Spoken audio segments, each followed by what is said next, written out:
사람을 권하고 모든 지혜로 각 사람을 가르침은 각 사람을 그리스도 안에서 완전한 자로 세우려 함이니 이를 위하여 나도 내 속에서 능력으로 역사하신 이의 역사를 따라 힘을 다하여 수고하노라. 아멘. 우리 지방 연합성에 오셨던 분은 어느 분이신지 아실 텐데요. 예, 아마 그때 또 너무 말씀이 좋으셔서 저희 올해죠. 이제 올해 재직 세미나 할 때 우리 한번 모셔서 우리 성도님들만 특별히 이렇게 또 필요한 말씀을 한번 들었으면 좋겠다, 이런 말씀들이 있으셔서 예, 아주 특별히 제가 모셨습니다. 예, 시간 일정이 정말로 많으신데 이렇게 특별히 이렇게 또 저희들이 1년 동안 4번을 이렇게 약속해 주셔서 또 하여튼 너무너무 감사를 드립니다. 이 시간에는 여러분 너무나 잘 아시고 또 우리 계속 소개드렸던 분이신데요. 목회 컨설팅 연구소의 소장님이신 우리 김성진 목사님 이 시간 나오셔서 함께 읽어주신 본문의 말씀을 중심으로 해서 정상적인 그리스도의 사역자라는 제목으로 말씀을 전해 주시겠습니다. 자, 여러분 나오실 때 한번 오른손을 높이 드시고요. 할렐루야로 함께 환영해 주시겠습니다. 할렐루야.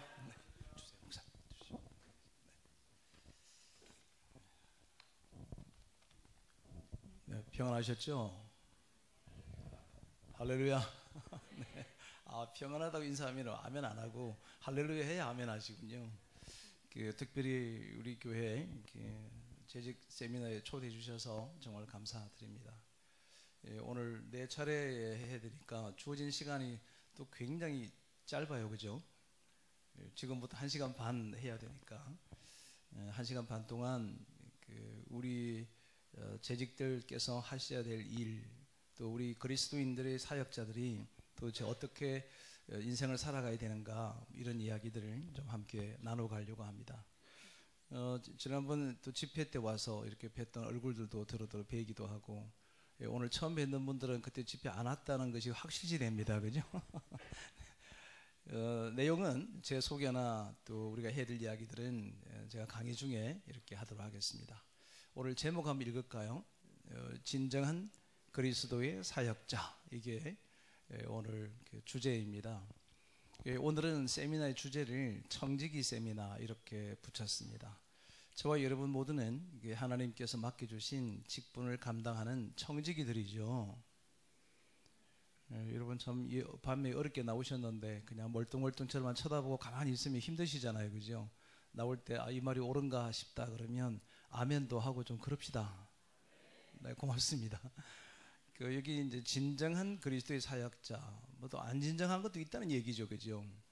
그냥 무늬만 그리스도의 사역자다, 이런 무늬만 그럴 수도 있는데, 진정한 정말 주님의 사역자들은 도대체 어떻게 사는 것일까, 이제 그런 이야기들을 좀 함께 해 가려고 합니다. 저는 목회 컨설팅 연구소를 설립해서 지금 18년째 됩니다. 운영하고 있는 김성진 목사입니다. 제 사명은 건강한 한국교회를 세우는 것을 제게 주신 하나님의 사명으로 믿고 저 연구소를 분당에다가 세워서 지금 섬기고 있습니다. 어떤 분이 왜 굳이 많은 도시 가운데 왜 분당에다가 했냐고 묻더라고요. 천당 옆이라고, 그래서 분당에다가 한다고 그랬죠. 저희 연구소가 이렇게 생겼습니다. 이렇게 이제 분당 고개를 딱 넘으면 전원주택지 안에 이렇게 소박하게 지어져서 연구하고 있고, 우리 동력자들이 함께 동력해 주고 있습니다. 지금은 이제 도시들마다 이제 한 곳 한 곳마다 연구소를 저희들이 세워가고 있습니다. 최근엔 작년 8월에는 필리핀에 연구소가 세워졌고, 지금 제주도에도 연구소를 세우기 위해 준비된 분들과 만나고 한 걸음 한 걸음 걸어가고 있고, 내일 우리가 새벽 비행기 타고 내일 우리 동력자들과 함께 더불어 또 제주도에 섬기러 가는 일정도 있습니다. 제가 하는 가장 중요한 사역은 교회를 컨설팅합니다. 목회자를 컨설팅하고 교회를 컨설팅하고 있고요. 천안에는 그동안에 컨설팅한 교회가, 제가 여기 오늘 교회 오려고 지난 10몇 년 동안 몇 군데를 했나 봤더니 13군데를 컨설팅을 했더라고요. 그래서 그런 일이 제가 하는 일이고, 제가 부족하지만 이렇게 책을 몇 권 쓴 게 지금 한국 교단 위에 이렇게 나와 있기도 합니다. 자, 여러분, 이제 여러분에게 이제 재직 수련회니까 청지기 세미나니까 이제 본 강의를 이제 하나하나 하려고 합니다. 저는 교인들을 네 부류로 이렇게 나눕니다. 첫 번째는 이제 무속인 같은 교인이 있다는 거죠. 이분들은 어떤 분이냐면은 하나님을 경외하고 경배하고 하나님의 사역부에 관심 있기보다는 자신의 문제를 해결하고 하나님의 주시는 축복에 의존하는 사람들을 보고 우리는 뭐 샤머니즘적인 신앙이다, 또 다른 말로는 기복적 신앙인이다, 이거 하나님의 축복만을 자꾸 기대하는 거지요. 이것을 이제 기복적 신앙인 이렇게 얘기하죠. 뭐 오늘 재직되신 분 정도, 오늘 오신 이분들 정도는 이게 해당 사항이 없다, 네, 없다, 이렇게 믿습니다. 그렇죠? 두 번째는 이제 그거보다는 조금 나으면 어떻게 되느냐 하면 종교인이죠. 종교의식과 종교적인 의무감들을 잘 감당하며 교회를 다니는 사람입니다. 이 사람들의 특징은 뭐냐 하면 주일 오전 예배에 잘 참석하고요, 때로는 새벽 기도도 자기 기분이 좋으면 참석합니다. 상당히 종교적인 의무를 다하려고 그럽니다. 이분들의 공통적 특징은 주일 성수하지 않으면 마치 벌 받을 것 같은 느낌으로 주일을 성수하는 거죠. 뭐 기쁨이 있거나 막 감격스러워서 교회를 찾아가서 예배를 드리고 막 이런 것에 별 관심이 없고, 내가 마땅히 기독교인이니까 예배를 드리고 기독교인이니까 헌금도 하고 기독교인이니까 뭐 이렇게 참여한다, 이런 정도의 사람들을 보고 우리 이제 종교인이라 그러죠. 신앙인은 누구냐 하면은 예수님의 제자가 되고 싶어서 주중에 제자 훈련도 참석하고 자기 몸을 쳐서 주의 뜻에 복종하고 또 하나님의 뜻이 무엇인가를 찾으려고 애쓰고 예수님처럼 이렇게 예수님을 닮아가기 위한 노력과 애쓰는 사람들을 보고 우리는 신앙인이다 이렇게 얘기하죠. 지금 여러분처럼 이렇게 주님 닮은 모습을 보이거나 예수님 닮은 자처럼 앉아 계시는 게, 이런 게 이제 신앙인들의 공통점이죠. 옆 사람 한번 보실까요? 예수님 닮아 보이잖아요. 옆에 앉혀놓고 아멘 안 하면 그 사람 얼마나 민망하겠어요. 옆 사람이 바로 주님처럼 보이죠. 네, 그게 신앙인이죠. 그런데 여러분, 이제까지 한국 교회가 이 신앙인을 키우는 데까지 열심을 다했습니다.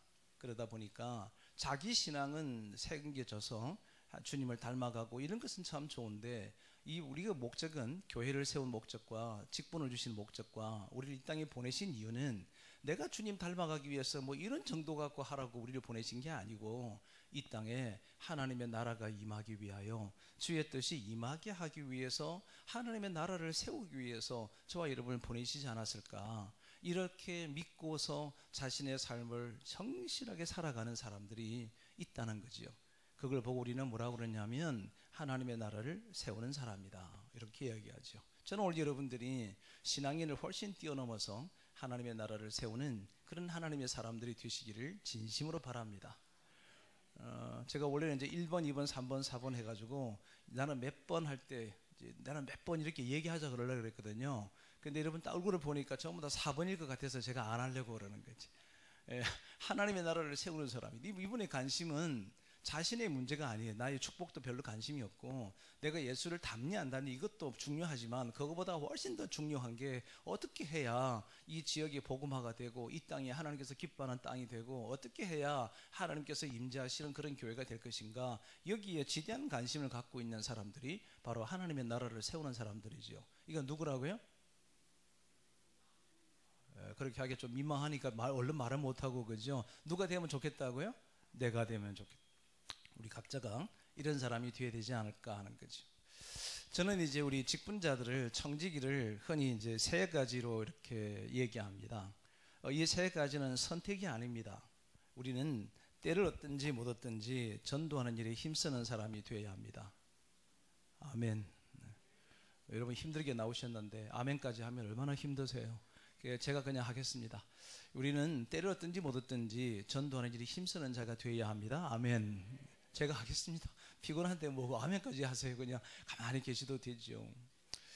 우리 모두는 전도자가 되는 것은 선택이 아니라는 거죠. 우리 모두는 때를 얻든지 못 얻든지 어디 있든지 누구하고 있든지 직장이 있든 내가 사업을 하든 무엇을 하든 간에 내가 만나는 사람들에게 주의 복음을 전하고 예수님을 소개해야 되는 사람이 전도자라는 거죠. 특히 재직들은 1년에 전도를 1명 이상은 반드시 해야 한다. 이건 제가 갖고 있는 개인적인 목회 철학입니다. 아니 적어도 재직 정도 되면은 영혼을 사랑하고 어쨌든 그 영혼이 주님께로 올 수 있도록 1년에 한 명 정도는 365일 동안에 한 명을 해야 되지 않겠냐는 거죠.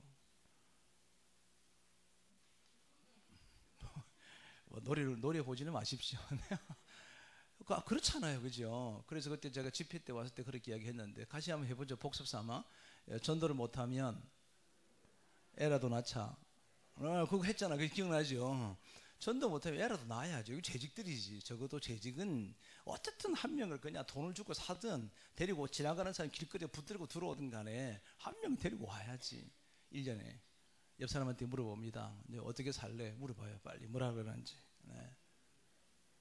간단해요. 애 낳을래? 전도할래? 물으면 되는 거죠. 애 낳을 자신이 없으면 뭐 하면 돼요? 전도하시면 되죠. 그 다음에 이제 동력자입니다. 여러분, 이 동력자는 성경에 보면 빌레몬, 디도, 디모데 이를 보고 바울이 나의 동력자 된 빌레몬에게 편지하노니 이렇게 얘기합니다. 너가 나를 동력자로 알진대 이렇게 얘기도 하고 내 동력자인 마가 뭐 이렇게 쭉 이렇게 누구 소개를 쭉 하는 게 있습니다. 이 빌레몬스에 보면은 이 동력자라는 단어가 3번 나옵니다. 3번이 나오는데 우리 모두는 여러분이 세우신 우리 담임 목사님의 신실한 동력자가 되셔야 합니다.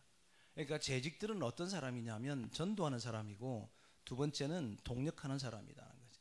목회의 기능을 목사님이 하셔야 될 걸 전부 다 할 수 없으니까 우리 평신도들이 재직들이 다 떼어서 이걸 함께 동력해 줌으로 목회의 길을 함께 걸어가는 거죠. 이게 동력이라 그러는 거죠.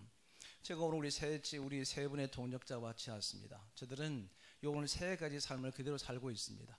자, 때로는 집과 병원에서, 때로는 기업하는 직장인 만나는 사람들에게, 직장의 교인들에게 전도하는 데 힘쓰고 있고요.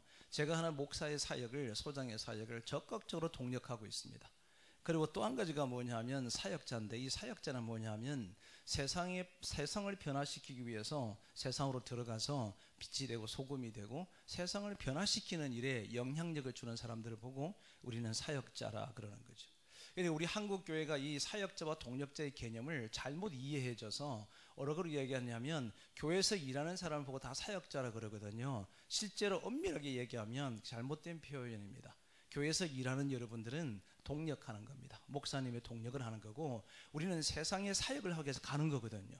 여러분은 지금 열심히 여기 와서 오늘도 재직훈련 받고 내일 예배 드리고 영적으로 무장이 다 되어져서 월요일에 출근해서 세상을 뒤집으러 가는 거거든요. 세상을 바꾸러 가는 뭐라고요? 사역자라는 거죠. 목사는 뭐 하는 사람이냐면 교회의 사역자예요. 교회를 바꾸고 교회를 변화하고 교회를 성숙하고 교회를 이끌어가는 일에 사역하는 사람이고 여러분들은 여러분의 직장으로 가정으로 사회로 들어가서 그곳에서 하나님의 사역을 감당하는 사역자라는 거죠. 오늘 제 동력자 3사람이 제가 강의 중에 관련되는 부분들에 대해서 이들이 어떻게 삶 속에서 전도하고 동력하고 사역하는지를 여러분과 함께 좀 나누게 해야 되겠다 이런 생각이 들어서 제 강의 전체가 저분들의 간증도 포함되어 있다는 것을 기억해 주시면 좋겠습니다. 뭐 또 혼자 하는 것보다 몇 사람 더불어 하면 또 좋잖아요, 그죠? 여러분 많이 불편하세요? 뭐 끌려 나오셨어요? 그거 아니죠. 자원에서 오셨죠? 그러면 여러분 좀 기쁘게 좀 있어봐요. 왜 이렇게 다 인상 다 쓰고 계시는지 몰라요. 여러분 그 하나님의 부르심을 받은 사람들은 이 3가지 이걸 저글링이라 그러죠. 공을 3개 이렇게 던지는 거잖아요. 우리 한국 교회가 그동안 저는 이제 교회 한국 교회를 연구하는 사람이니까 한국 교회를 가만히 보면은 이 문제가 많이 있다는 거죠. 무슨 문제냐면 교회에서는 충성스러운 사람인데 사회 가면은 무기력하고 가정도 그냥 뭐 적당히 이렇게 해줘서 이 3개가 온전하게 하지를 못하고 있는 것을 많이 보게 되는 거죠. 한 번은 제가 인천에 우리 감리교인데 사이즈가 한 1,300명 모이는 교회 컨설팅을 하고 이제 그 교회에 이제 코치를 하러 갔습니다. 그랬더니 장로님 한 분이 저보고 저 목사님 우리 자기 그 부인 권사님한테 얘기 좀 해달라는 거예요. 무슨 얘기 해드릴까 그랬더니 우리 교회에서는 전도 왕인데 그분 권사님 한 분이요 1년에 전도에서 교회 데리고 오는 사람이 50명이에요. 그리고 정착시키는 게 벌써 12명에서 15명 정도를 매년 하시는 거예요. 따라합니다. 어쩐 나랑 똑같노? 시작. 아니 뭐 그래 사냥 부른 것도 아닌데 따라하는 건데 뭐 그렇게 어려우세요? 근데 그분이 그러니까 이분은 아침에 출근하는 게 아침 식사하고 나면 교회 와가지고 하루 종일 있는 거예요. 그래서 아니 이렇게 열심히 하시는데 권사님한테 뭐 불만이 있으세요? 그랬더니 아니 그게 아니라 내가 퇴근을 하고 오면은 집에 딱 들어오면은 따뜻한 밥도 좀 주면 좋겠고 뭐 이러면 좋겠는데 집에 들어오면은 저 권사가 자빠져 잔다는 거예요. 그래 밥 좀 줘 이렇게 얘기하면요 챙겨 먹으라 한다는 거지. 그것도 한두 번이 아니고 허구한 날 그렇게 한다는 거지. 그래서 제가 권사님 불렀죠. 권사님 좀 와보시라고. 권사님 아내가 남편의 밥을 꼭 챙겨줘야 될 의무는 있는 건 아닙니다. 그런데 권사님은 집에 그냥 계시잖아요. 그럼 우리 장로님이 하루 퇴근해서 들어오면은 그 시간에는 좀 이렇게 일어나서 좀 식사도 하고 그랬죠 하지. 그러니까 그새 그걸 일러줬냐 그러는 거예요. 일러준 게 아니고 이제 이분이 기대감이 있지 않냐고. 그래 권사님 교회에서 충성을 다하는 건 너무 좋은데 조금 일찍 가서 그거 좀 하셨으면 좋겠다고 이제 그렇게 일러드렸죠. 혹시 이제 우리는 교회 속에 교회를 열심히 하다 보면은 가정을 소홀히 하게 될 경우가 많은 거예요. 제가 이게 충격적인 고백 얘기해 드릴게요. 우리나라에요 가나안 성도가 100만입니다. 100만. 가나안 성도가 누구냐면 예수는 믿는데 안 나가는 성도가 100만 명이라는 거죠. 근데 이 나이가 어떠냐면 20대, 30대, 40대 초라는 거예요. 근데 이들이 누구냐 하면은 각 교회의 중직자들의 자녀들이라는 거예요. 그게요. 가나안 성도의 100만 중에서 82만 명, 82%가 중직자 자녀들이 교회를 안 가는 거예요. 그리고 뭐라고 그러냐면 나 예수 믿는다는 거지. 그런데 교회는 가기 싫다는 거예요. 왜 그러냐 그랬더니 엄마 아빠가 하는 걸 보니까 나는 저렇게 교회 생활을 하고 싶지가 않다는 거지. 이게 여러분 충격인 거죠. 그죠? 이게 나날이 늘어날 것 같아. 여러분 이 균형을 잘 가지셔야 된다는 거죠. 그리고 사회가 뭐냐면 직장과 세상이거든요. 여러분 직장과 세상에서도 성공적인 삶을 살아야죠. 저는 여러분들이 어디에 가든지 간에 인정받는 사람, 존중받는 사람, 존경받는 사람 이렇게 돼야 된다고 생각하는 거죠. 그래야 하나님의 나라가 이 땅에 이루어지지. 여러분 교회에서만 열심히 잘하는데 세상에 나가면 무기력하다 그러면 안 되잖아요. 그럼 세상은 누가 바꿔요? 세상을 바꾸기 위해서는 우리 그리스도인들 영적으로 무장이 잘 되어져서 세상을 들어가 세상을 뒤집어야죠. 세상을 뒤집어야 그게 여러분이 할 일이라는 거죠. 온전한 사역자가 되기, 정상적인 사역자가 되기 위해서는 예수님을 만나는 것이 첫 번째고요. 이 첫 번째가 이제 인격자가 되는 예수님의 제자처럼 되는 거죠. 신앙생활을 여러분 봐요. 일주일 지나고 1년이 되고 한 주 지나고 한 달 되고 1년 되고 2년 되고 3년 되고 이렇게 쭉 세월이 쭉 흘러가면 그 삶의 모습이요 예수님처럼 변해가야 되잖아. 그런데 세월이 흘러가는데도 예수님처럼 변해가기는커녕 말이죠 더 안 좋게 바뀌는 거예요. 이런 경우들이 허다히 많아요. 이기적이고 독선적이라 그러고요. 자기밖에 모른다 그러고요. 세상 사람들이 예수 믿는 사람들 보고 그렇게 얘기를 많이 하거든요. 잘못된 거지요. 우리 청직이 되신 저와 여러분은 저와 여러분의 삶의 인격이 예수님처럼 살아가는 거지. 그게 바로 제자의 삶을 살아가는 것이 저와 여러분이 살아갈 길이라는 거죠. 이 제자의 삶만 살아가면 되느냐? 그렇지 않습니다. 우리는 지속적으로 훈련이 되어져서 오늘 본문 속에 뭐라고 그러냐면 각 사람이 그리스도 안에서 완전한 자로 세우려 하심이라. 완전한 자로 되라. 점점 더 성숙하고 온전한 사람으로 되어서 훈련해야 된다. 오늘도 재직 세미나 하는 게 뭐냐면 훈련이거든요. 여러분이 오늘도 말씀을 통해서 훈련을 받는 거거든요. 그래서 뭐 하라고요? 세상을 나가라는 거죠. 그리고 목사님에게 친실한 동력자가 되라는 거예요. 그리고 세상에 가서 여러분이 많은 사람들에게 뭐해요? 영적인 영향력을 끼치는 사람들이 되라는 거죠.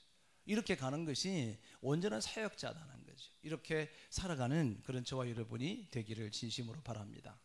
사역자의 최고의 가치는 뭐냐면요, 하나님의 사람을 세우는 일이다. 왜냐하면 세상을 뒤집는 것은 하나님의 사람들이 세상을 바꾸는 거거든요.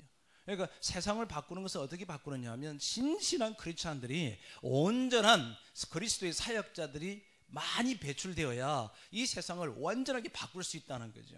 여러분 우리 교회가 우리 천안 남천안뿐 아니라 천안시 전체를 정말 하나님의 나라가 거하는 나라로 바꿀 수 있는 그런 중요한 사역자들이 다 되실 것을 간곡히 부탁드립니다. 그런 사람이 되자는 거죠. 그러면 도대체 이걸 위해서 내가 뭘 해야 될 것인가? 저와 여러분이 우리 교회가 정말로 영향력을 주는 교회, 좋은 청지기들이 모인 교회, 이것이 소문난 교회에 영향력을 줄 수 있는 그런 교회가 되려고 그러면 오늘 참석한 저와 여러분 한 사람 한 사람이 완전하게 세워져야 된다는 거죠. 그리고 대부분이 완전하게 세운다는 것이 도대체 어떻게 해야 세워지냐, 이 물음을 묻더라고요. 오늘 그 이야기를 지금부터 하려고 합니다. 첫째입니다. 첫째. 뭐 쓸 거 많지 않습니다. 딱 10개만 쓰시면 됩니다. 제목만 읽을까요? 시작. 사람을 사랑하는 자다. 여러분, 청지기가 누구냐 면, 사역자가 누구냐 하면요, 사람을 사랑하는 거죠. 여러분, 우리 교인들이 교회에 와서 뭘 배웁니까? 하나님의 사랑을 배우는 거죠. 그리고 이웃을 사랑하는 것을 배우는 거죠. 그래서 여러분, 사랑은 교회에서 잘 배워서 이 사랑이 충만한 사람들이 바깥에 나가서 세상 사람들을 사랑하는 거죠. 그런데 사랑이 뭐냐고 물어보면 뭐라 그래요? 사랑이 뭐냐고 물으신다면 눈물의 씨앗. 뭐 그것밖에 몰라. 우리는 뭐 오로지 눈물의 씨앗이야. 그 눈물의 씨앗은 이제 100년이 넘었어. 벌써 눈물의 씨앗이. 여러분, 사랑은 눈물의 씨앗이 아니요. 여러분, 성경에서 이야기하는 사랑은 뭐냐면 함께하는 거다. 사랑이 뭐라고요? 함께하는 거다. 함께하는 거다. 주님께서 내가 세상 끝날까지 너희와 항상 함께 있으리라. 그러니까 주님이 우리를 사랑하시니까 그 사랑이 뭐냐면 주님 우리와 함께 하시는 것처럼 우리는 함께하는, 여러분 주의 종과 함께하고 우리 교인들과 함께하고 어렵고 힘들고 좌절하고 낭망스러운 그들과 함께하는 그런 사랑이 풍성해야 되거든요. 그럼 이 사랑을 실제적으로 잘할 수 있는 방법이 뭘까? 5가지네. 여러분 손가락 갖고 계시죠? 왼손 갖고 오신 분 한번 들어봐요.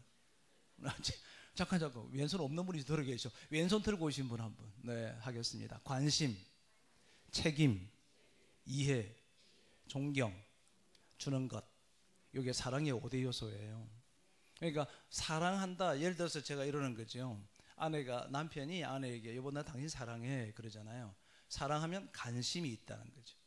너를 이해한다는 거지. 그리고 너를 책임지겠다는 거지. 그리고 내가 너를 뭐해요? 존중한다는 거지. 내 가진 모든 것을 아낌없이 주겠다. 이게 사랑이거든. 여러분 자녀들이 자녀 사랑하시죠? 자, 그럼 자녀에 대해서 뭐 하라고요? 관심을 가지라는 거지. 자녀에 대해서 이해해 주라는 거지. 자녀를 뭐 해요? 끝까지 책임지는 거죠. 자녀를 뭐 해요? 존중하는 거지. 그리고 아낌없이 주는 거죠. 자, 이제 좀 고기를 드시옵소서. 하나님 사랑하십니까? 아니, 다시 아멘 할 때까지. 하나님 사랑하십니까? 자, 그럼 하나님에 대한 관심을 가져야지. 하나님의 뜻이 무엇인지 이해해야지. 하나님을 존중해야지. 하나님에 대한 사랑에 끝까지 책임을 져야지. 하나님께 드려야지. 그래야 하나님의 진짜 사랑이지. 이걸 보고 사랑한다는 거지. 여러분 직장 가면 직장의 동료들과 주변의 사람들 어떻게 하느냐 하면 그들에 대해서 관심 가지셔야지. 그들을 이해해 줘야지. 그들에게 책임을 지는 거지. 그죠? 그들을 존중하는 거죠. 그리고 여러분 좋은 거 있으면 함께 나누고 주는 거죠. 사랑은 이 5가지 요소라는 거예요. 우리 이 사랑으로 가득한 우리 청지기들이 되시기를 진심으로 바랍니다. 그러니까 청지기는, 좋은 사역자는, 진정한 그리스도의 사역자는 사람을 뭐하는 사람이라고요? 사람을 사랑하는 자라는 거죠. 사람을 사랑하는 자. 자, 2번째는 뭘까요? 성실한 사람입니다. 어떤 사람이라고요? 성실한 사람입니다. 이 성실하다는 것은 에베소서 1장에 보면은 신실한 자 이렇게 되어 있고요. 로마서 12장 12절에서는 너희가 열심을 품고 주를 섬기라 그랬거든요. 이게 성실한 사람입니다. 성실하다는 것은 이 성실자가 어떻게 쓰는 거냐면 말씀 한 변에 이룰 성자가 성자고요. 맺을 실자예요. 그러니까 성실하다는 것은 뭐냐면 성실하다 이 말은 말한 것을 이루어서 열매를 맺는 사람이다 이거거든요. 그러니까 성실한 사람은 무조건 뭐 대담한 이해하는 게 아니고 그대로 사는 사람이라는 거예요. 열심히 합니다. 그러면 열심히 하는 거예요. 최선을 다합니다. 최선을 다하는 거예요. 오늘 본문에 보면 너희가 힘을 다하여 수고하라 그랬거든요. 그래서 힘을 다하여 수고하는 사람이 성실한 사람이죠. 직장에도 여러분 어영부영하는 사람들 치고 잘 되는 사람 별로 없습니다. 성실한 사람이 하나님께서 그를 반드시 복되게 하고 세상에서도 인정받는 사람이죠. 제가 지난번 집회 때 왔을 때 제가 간증했었는데요. 제가 직장을 이제 옮겼습니다. 옮긴 거 아십니까? 네, 옮기다의 방언입니다. 이렇게 직장을 이렇게 옮겼습니다. 옮겨서는 이제 열심히 성실하게 살았죠. 남들 출근하기 3, 40분 전에 출근해서 미리 할 일 다 점검하고 또 우리 직장 공장에서 일하는 친구들 다 가서 격려도 해주고 아침밥 같이 먹으면서 계란도 사주기도 하고 제가 목표를 정했거든요. 하루에 5명의 계란 반찬을 사줘야 되겠다. 그럼 매일 일찍 가서 이제 그 직장인들이 밤새 일했던 사람들에게 아침 식사 줄 때 이제 제가 계란을 한 개씩 사주고 막 그랬어요. 그리고 끝나고 나면 집에 곧장 가지 않고 거기에 현장 기술자 만나가지고 밥 먹여가며 구두 티켓 주며 막 선물해 주면서 그걸 배운 거예요. 저는 제가 법학을 공부했기 때문에 검형이 뭔지 프레스가 뭔지 RPM이 뭔지 아무것도 몰랐거든요. 그거 다 알아야 되니까 배우려고 그분들한테 다 돈 주고 가면서 이렇게 배운 거예요. 열심히 배웠어요. 나중에 나오는데 배우는 자가 반드시 이기게 돼 있거든요. 그리고 그렇게 열심히 살았는데 어느 날 하루는 한 1년이 채 안 돼서 회사에 출근을 했더니 게시판에 사람들이 몇 명이 모여 있는 거예요. 그리고 뭐가 있나고 딱 봤더니 그 해에 모범사원상 이 발표가 있는 거예요. 여러분 이 모범사원상이 그때 뭐였냐면요, 조랑말 한 마리하고 100% 보너스하고 3박 4일 휴가를 주는 거예요. 조랑말이 뭐냐면요, 포니2. 옛날에 포니가 조랑말이거든요. 그러니까 포니2가 부상이에요, 상금에. 여러분 제가 1986년도에 직장 생활을 시작했는데 84년도에 84년도 6월부터 직장 생활을 했는데 85년도에 제가 자가용 회사에서 자가용의 부상을 받았던 모범 사원이 된 거예요. 그래서 여러분 저는 이해가 안 돼가지고요 전무실에 올라갔죠. 전무님, 저는 이해가 안 됩니다. 아직 채 1년도 채 안 된 저에게 이런 상을 주시는 것은 납득이 안 되고 잘못된 것 같습니다. 이랬더니요, 그 전무님이 그럽디다. 내 이 땅 이만큼 살았는데 자기한테 상 주는데 따지러 올 인간 처음 봤다고 그럽니다. 저는 잘못됐다고 생각한 거죠. 그래서 제가 여쭈었습니다. 전문이 그러면 기준이 뭡니까? 기준 알고 싶어서 기준이 뭡니까 했더니 우리 종사원 우리 그 사무실에서 일하는 사람들 전체가 280명이었는데 이 280명 전체 중에서 가장 성실한 친구를 뽑았다는 거죠. 그 이사들 7명이 만장일치로 저를 추천했다는 거죠. 그래서 상 받은 거예요. 저는 우리 후배들에게 얘기합니다. 적당히 할 것 같으면 직장 그만둬라. 제대로 해라. 성실하게 하라. 특히 예수 믿는 사람들은 어디에서든지 학급 가면 학급에 공부를 잘하라 얘기하지 않습니다. 최선을 다하고 성실하라는 거지. 성실하게 어디에 있든지 간에 성실한 사람을 되라는 거지. 여러분 그게 진짜 크리스찬 아닐까요? 그게 진짜 예수 믿는 사람 아닐까요? 여러분 예수 믿는 사람들은 교회 안에도 마찬가지예요. 여러분 교사 직분이든 어떤 직분이든 집사님이든 권사님이든 여러분 장로님이든 여러분 자기에게 주어진 그 직무에 성실해야죠. 성실한 사람이 되는 것보다 더 중요한 것이 없다. 저는 그렇게 확신합니다. 첫 번째는 뭐였습니까? 사람을 사랑하는 사람이다. 두 번째는 성실한 사람인 거죠. 셋째입니다. 셋째 읽겠습니다. 흔들림이 없는 사람. 흔들림이 없는 사람. 청지기는 하나님의 사역자는 고난과 어려움과 힘듦과 좌절과 낭망이 다가와도 그 마음속에 조금도 요동하지가 않는다는 거죠. 흔들리지 않는다는 거예요. 흔들림이 없다는 거죠. 도리어 감사하고 도리어 기뻐하고 도리어 감격해 하는 거죠. 우리 예수 믿는 사람들 가만히 보면 들어보면요, 조금 풍파가 있고 어려움이 있으면요 막 그냥 좌절하고 실망하고 낙담하고 그냥 삶이 다 끝난 사람처럼 포기하는 사람들이 한둘이가 아닌 거죠. 그건 흔들리는 거거든요. 여러분 정말로 신앙의 진짜 크리스찬은요 십자가를 지는 그 순간에도 흔들림이 없어야 되지 않겠냐. 물론 죽음 앞에 두렵겠죠. 저도 두려울 것 같아요. 제가 만약에 지금 참수를 당하거나 순교를 당한다 그러면 무진장 두려웠을 것 같아요. 그런데 제가 이 말씀을 기억하려고 그러죠. 진짜 크리스찬은 흔들리지 않는 사람이라 이 말을 계속 기억하고 싶은 거지. 오늘 저는 여러분에게 10가지를 얘기하고 갈 건데요, 이 10가지는 잊지 않으셨으면 좋겠다는 거지. 아 지금 위기가 왔구나, 힘듦이 오구나, 내 고통이 오구나, 아 이럴 때 내가 뭐 하라고요? 흔들리지 않아야지. 흔들리지 않은 사람이 진짜 예수 믿는 사람이라 그랬지. 흔들리지 않아야지. 이거는 기억해보자는 거지. 그러면 나를 경고에 붙들 수 있지 않겠냐 하는 생각입니다. 제가 우리 동역자 한 사람을 좀 소개하려고 합니다. 이분은 이름이 강성중이라고 하는 직분은 집사이고 저희 연구소에서는 저희 연구소를 운영하는 경영전략 이사님이고 운영이사로 섬기고 있습니다. 지금은 이제 개인 사업을 하고 있는데 여러분에게 꼭 소개를 하고 싶습니다. 나오시면 우리 박수를 한번 환영해 주시면 좋겠습니다. 고맙습니다.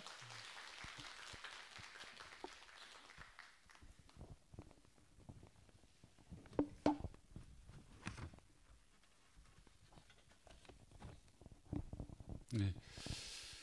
흔들림 없는 삶이라고 이렇게 소개를 해주셨는데요. 실제는 사실 그러지 않습니다. 어떻게 흔들림 없는 삶이 있겠습니까? 흔들림 없는 삶으로 살으라고 이렇게 말씀으로 소개해 주신 것 같습니다.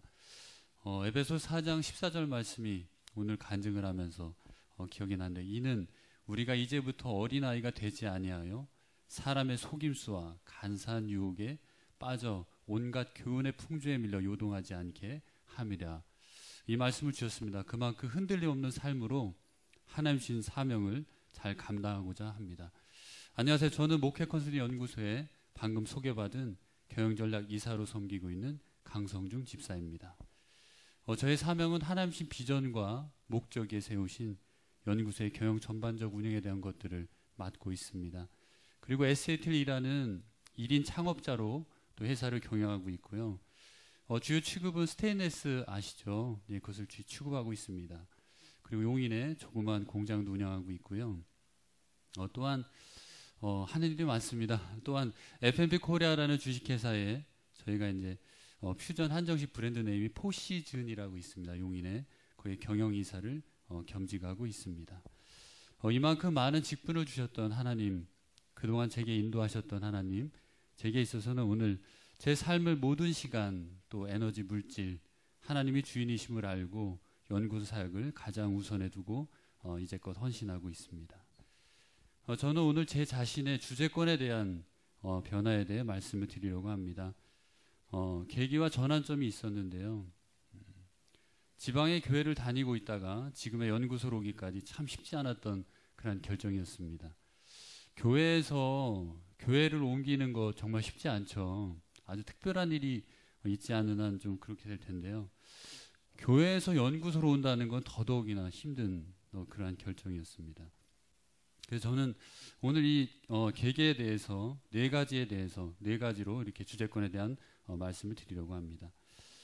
첫 번째는 교인의 삶을 살고 있었는데요. 주재권이 무엇이라는 것조차 정말 모르고 오로지 내 중심으로 살았던 그러한 시간이 있습니다. 과거에는 비전도 없고요. 그냥 교회 가라고 하니까 가고, 또 온전한 11조 전혀 드리지 못했습니다. 그냥 제가 있으면 주머니에서 오늘 얼마 있네 하면 이렇게 내어드리고, 혹여라도 없는 날은 또 내지도 못하고, 또 있는 날은 지갑을 이렇게 열어가지고 이만큼 낼까? 아니야, 요거면 되겠지 하는 이런 마음이 정말 있었습니다.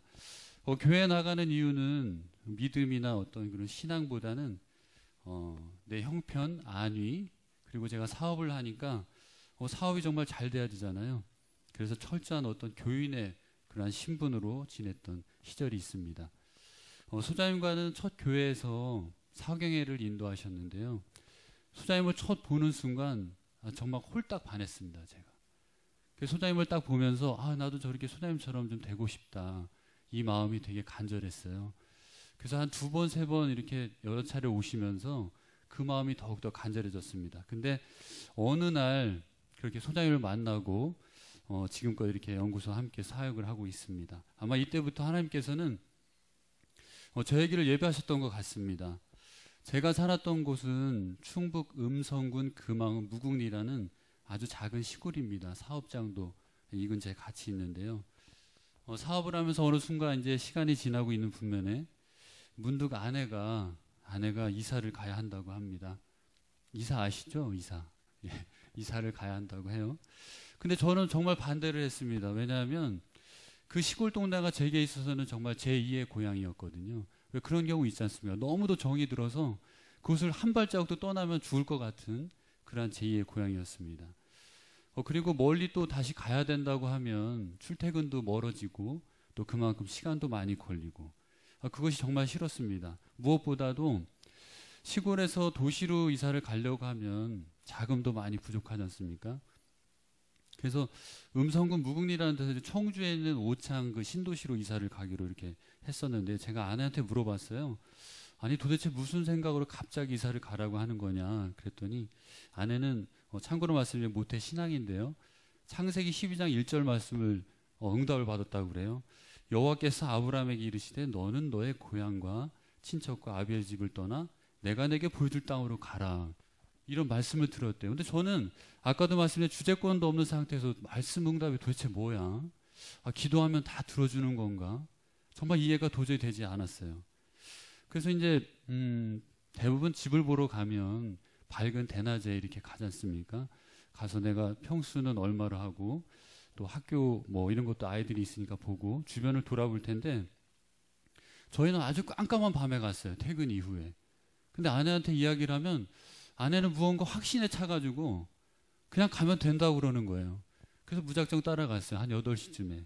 그 오창이라는 지명만 알고 가서 오창 IC를 내려서 이렇게 쫙 보니까 저 멀찍이 한 아파트 단지가 좀 보이더라고요.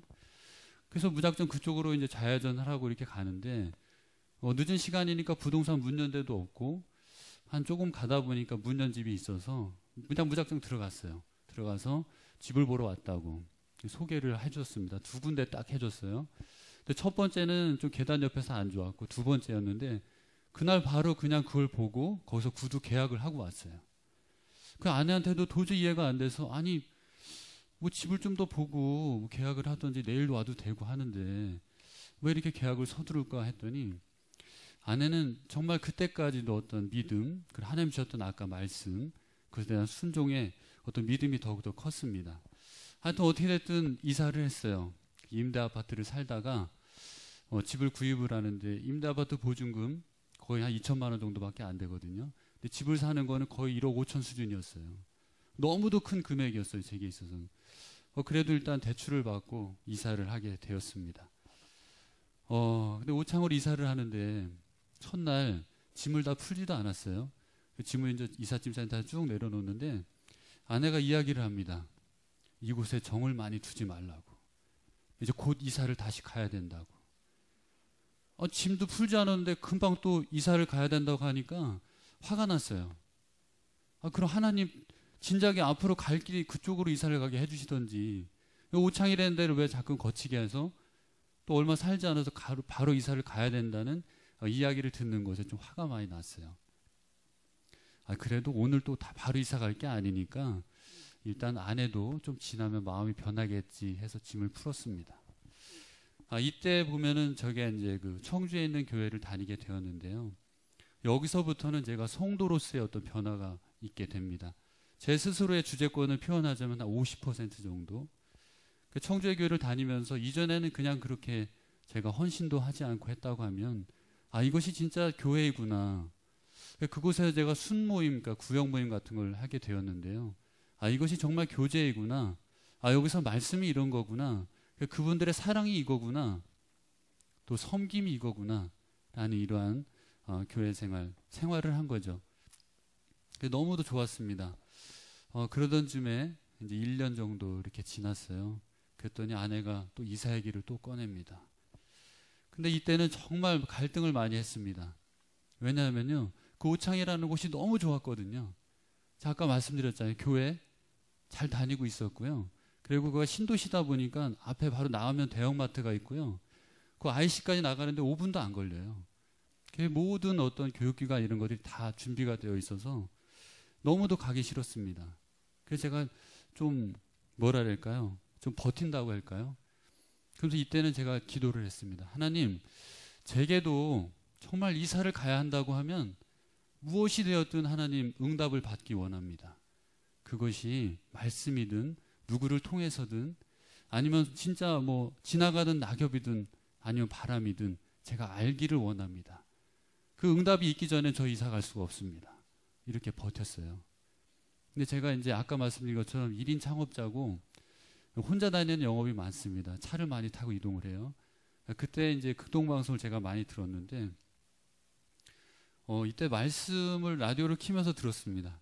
무슨 말씀 하셨냐면 아브라함의 아버지 데라가 하란의 땅에 거류하다가 거기서 죽더라. 이렇게 이 말씀을 주셨어요. 하란의 땅을 제가 그래서 목사님께 여쭤봤더니 지금의 당시로 표현하자면은 제가 살고 있는 그 오창과 같은 곳이에요. 아무런 불편함이 없고 교통의 요새였고 너무도 안락하고 편안한 곳이었습니다. 근데 결말은 죽었잖아요. 그죠? 거기서 거류하다가 죽더라. 이게 저한테 주시는 말씀이고, 저도 여기 오창에 살다 죽는 거 아니야? 이런 생각이 들었어요. 그래도 제가 불순종하고 있었어요.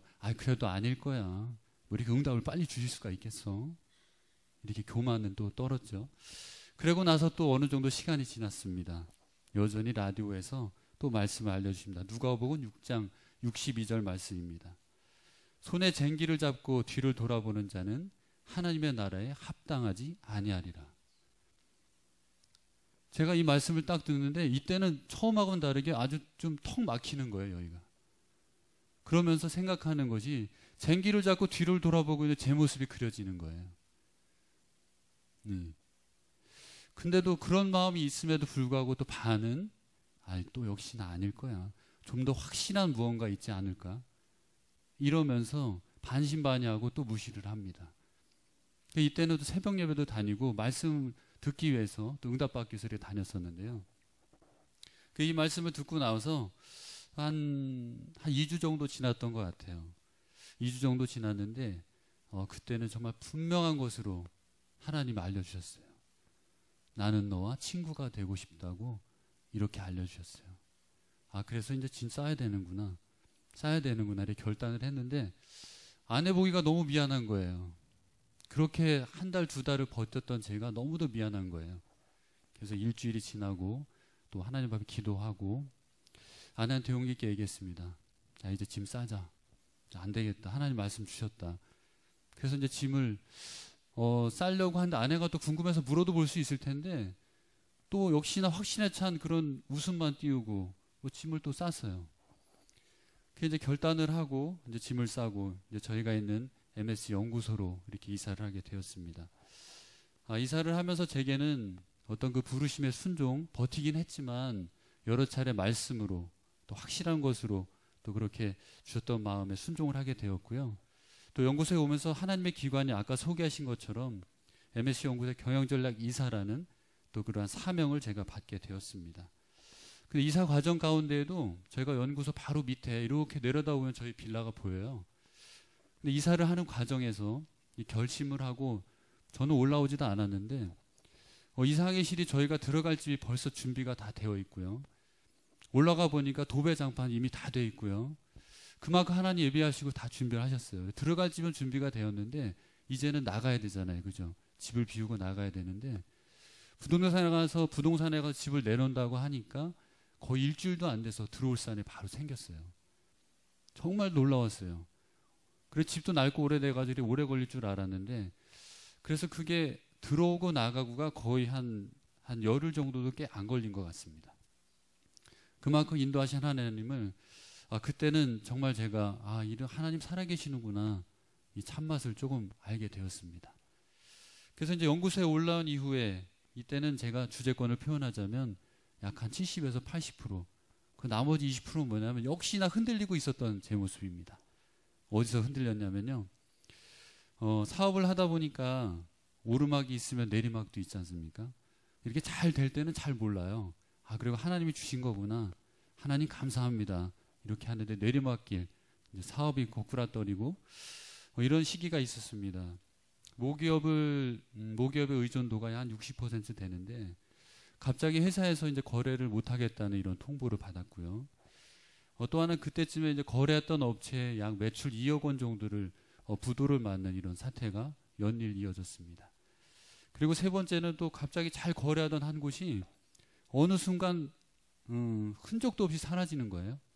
그래서 이것이 연타로 이렇게 계속 오는데 도무지 이해가 안 됐습니다. 오창으로 불러주셨고 또 지금껏 잘 헌신하고 왔는데 왜 이런 일이 나에게 일어났을까? 하나님 분명 사랑이라고 하셨는데 하나님 사랑한다고 하시면 이런 일이 없어야 되는 것 아닌가? 근데요, 이건 분명히 제 생각인 거죠. 그죠? 그만큼 제가 하나님 곁에서 멀리 있었던 거죠. 이런 생각이 있는데 그래도 이해는 안 됐어요. 그러면서 저희 소장님께 이 소상한 얘기를 다 말씀을 드렸는데 소장님 아주 간단하게 얘기하시더라고요. 뭐라 하셨냐? 그냥 부도 나면 된다고 그냥 이렇게 하시더라고요. 근데 저는 정말 회사를 1인 창업하면서 거기에 충성을 다하고 열심을 다했는데 그 말 한 말씀 해주시는데 그렇게 해야지 하면서도 부도가 난다는 생각에 되게 두려움이 있었습니다. 그냥 그것을 신앙인의 올바른 자세로 또 감사하고 기쁨 가운데 평온으로 받아들여야 되는데 일부는 또 그렇게 위안도 됐지만 안 되었습니다. 그래서 또 시간이 지나면서 소장님께서 그러시더라고요. 새벽 예배를 다시 한번 나가봤으면 좋겠다. 새벽 예배를 나갔으면 좋겠다 하셔서 첫날 그 이사 와서 월요일 첫날 새벽 예배를 나갔습니다. 근데 이때 첫날 드렸던 새벽 예배에서 말씀을 주셨는데 시편 23편 1절 말씀입니다. 여호와는 나의 목자시니 내게 부족함이 없으리로다. 여호와는 나의 목자시니 내게 부족함이 없으리로다. 정말 이 말씀을 주는데 정말 눈물이 왈칵 나왔어요. 부족함이 없고 나의 목자 되신 하나님이 계신데 넌 지금 무엇을 걱정하고 있냐. 부도가 나면 나라는 소장의 말씀이 더욱 생각이 난 거죠. 근데 제가 그러하지 못했던 아까 말씀드렸던 내 욕심, 내 마음 안에 내가 내 중심이 되어서 하나님 중심이 아니라 겉모습만 그렇게 살고 있었던 거죠. 주제권을 내어드렸다고는 하지만 그 나머지 20%가 해결이 되지 않았던 거예요. 제 속에서는. 그래서 그 말씀을 통해서 회복이 되었고요. 또한 그분을 따르는 삶이 부족하면서 자유하게 된다는 소망의 고백이 되었습니다. 그리고 무엇보다 또 소장님의 멘토링으로 또 우리 함께하는 동역자들의 기도로 그렇게 응원을 입어서 새롭게 다시 시작하게 되었습니다. 또 하나는 제가 이렇게 된 이 마음을 가지고 우리 소장님 강의 때마다 많이 하시는 말씀인데요. 비긴 어게인 하는 것입니다. 다시 시작하면 되는 건데 아까 쟁기를 잡고 뒤로 돌아보는 저처럼 역시나 제가 그 모습에 계속 갖고 있었던 거죠. 그래서 다시 비긴 어게인 하는 그 말씀을 붙들고 이제는 일이 아닌 사역으로 그리고 내 것이 아닌 하나님의 사업장으로 그렇게 다시 일어설 수가 있었습니다. 현재도 이제 시간이 지나서 어려운 가운데 있는 부분이 있습니다. 현재도. 하지만 분명히 이전하고는 다릅니다. 역사하실 주님이 분명히 계시기 때문에 저는 그렇게 두렵지가 않습니다. 함께하는 주님이 계시는 한 이 어려운 부분도 반드시 해결되리라 믿습니다. 저희는 그 2018년 저희 연구소 슬로건이 쉼표는 없다입니다. 쉼표는 없다. 그 사람이 쉼을 쉬고 살아야 되잖아요. 그죠? 근데 소장님이 2018년 쉼표는 없다라고 딱 공표하시는데 아주 가슴이 턱 막혔어요. 네. 아무리 하나님의 사람이라고 해도 사람이지 않습니까? 도대체 얼마큼 또 해야 되는 건지 하는 이런 답답함이 있었는데 근데 이제는 그렇게 생각 안 합니다. 쉼표는 없다는 그만큼 강력합니다. 강한 엔진입니다. 돌면 돌수록 그 힘이 샘솟습니다. 그래서 달릴수록 에너지인 우리 연구소가 이제는 내가 아니고요. 주님이 함께 계십니다. 멘토이신 소장님과 함께 합니다. 그리고 우리 동역자들이 또 함께 합니다. 그래서 지금은 아까도 말씀드린 저는 아침에 이제 기도할 때 저 이제 일 나갑니다. 이렇게 표현 안 해요. 저 사역 나갑니다. 하나님 오늘도 하나님 인도하신 가운데 하나님 맡겨주신 일을 잘 감당케 하옵시오. 그 모든 일이 하나님 영광이 되게 해주세요라고 이렇게 기도하고 나갑니다. 그래서 현재는 내가 사업을 하는 분명한 이유하고 존재 이유 그리고 잘 살아야 되는지 분명히 알고 있습니다. 그래서 저희는 선 11조 한 10분의 1의 이상을 믿음으로 드리게 되고요. 그리고 매달 첫 열매를 또 이렇게 하나님께 드리고 있습니다. 지난해 10월은 회사의 지분 51%를 주인 되신 주님께 다 드렸습니다. 저희가 매출액이 연에 한 70억 정도 되는데요. 이게 스테인리스다 보니까 오늘 외형이 좀 큽니다. 70억인데 저는 한 1000억을 목표로 하고 있습니다. 왜 1000억을 해야 되냐면은 그 1000억에 남는 이익은 분명히 하나님 나라를 위해서 사용할 것입니다. 그리고 저희가 소장님께서 꿈꾸고 계신 것 중에 하나가 많은 목회자분들이 한 달, 두 달 그렇게 집중해서 훈련하고 싶어 하시는 그런 비전이 있으셨는데 아까 소장님 서두에도 말씀해 주셨지만 또 우리가 제주도에 지연구소를 세우게 됐다는 아주 기쁜 소식을 얼마 전에 듣게 되었습니다. 그리고 필리핀 연구소 설립도 이미 되어 있고요. 저희들이 바라는 목표는 200개 지연구소를 세우는 것이 저희의 목표입니다. 그러려면 이만큼 지경을 넓히는데 70억 갖고 되지 않지 않습니까? 그죠? 그래서 더 열심히 살아야겠구나. 그리고 우리 연구소의 모든 동역자들은 지금보다도 더 잘 섬기고 삶의 본질과 그리고 시간 이 모든 것이 연구소에 집중하는 것이 저희들이 가지고 있는 사명입니다. 그래서 온전한 헌신이 더욱더 필요합니다. 이제는 아까는 제가 그렇게 주제권을 내리지 못했다고 하면 이제는 자신 있게 100%라고 말씀을 드릴 수 있습니다. 하지만 약간의 흔들림은 있을 수 있습니다. 하지만 그 약간의 흔들림이 이전에는 오래 시간이 걸렸다고 하면은 이제는 그렇게 오래 걸리지 않습니다. 그래서 저는 신앙인에서 영향을 끼치는 자로 이렇게 살고 싶고요. 그리고 제가 기업을 하고 있는 만큼 크리스찬 기업의 그런 모형적 모델이 되고 싶습니다. 제가 소장님을 모시고 미래경제문화 포럼이라는 곳이 있어요. 서울에 가면 하는데 한 달에 한 번 하거든요. 그곳에 이제 포럼에 수요일 날 아침에 참석을 하는데 세상적인 포럼이라고 하면 저는 이런 크리스찬 기업인들, 그런 CEO들, 리더자들을 모시고 제가 포럼을 여는 것을 또 이렇게 꿈을 갖고 있습니다. 사회적 기업을 꿈꾸고 있고요. 또한 많은 사람들에게 소장님 매번 얘기하시는 그런 선한 영향을 끼치는 그런 또 경영자이고 싶습니다. 이제는 분명히 말씀드리면 삶의 목적 자체가 하나님 나라와 건강한 교회 세우기에 그렇게 세워지는 데 있습니다.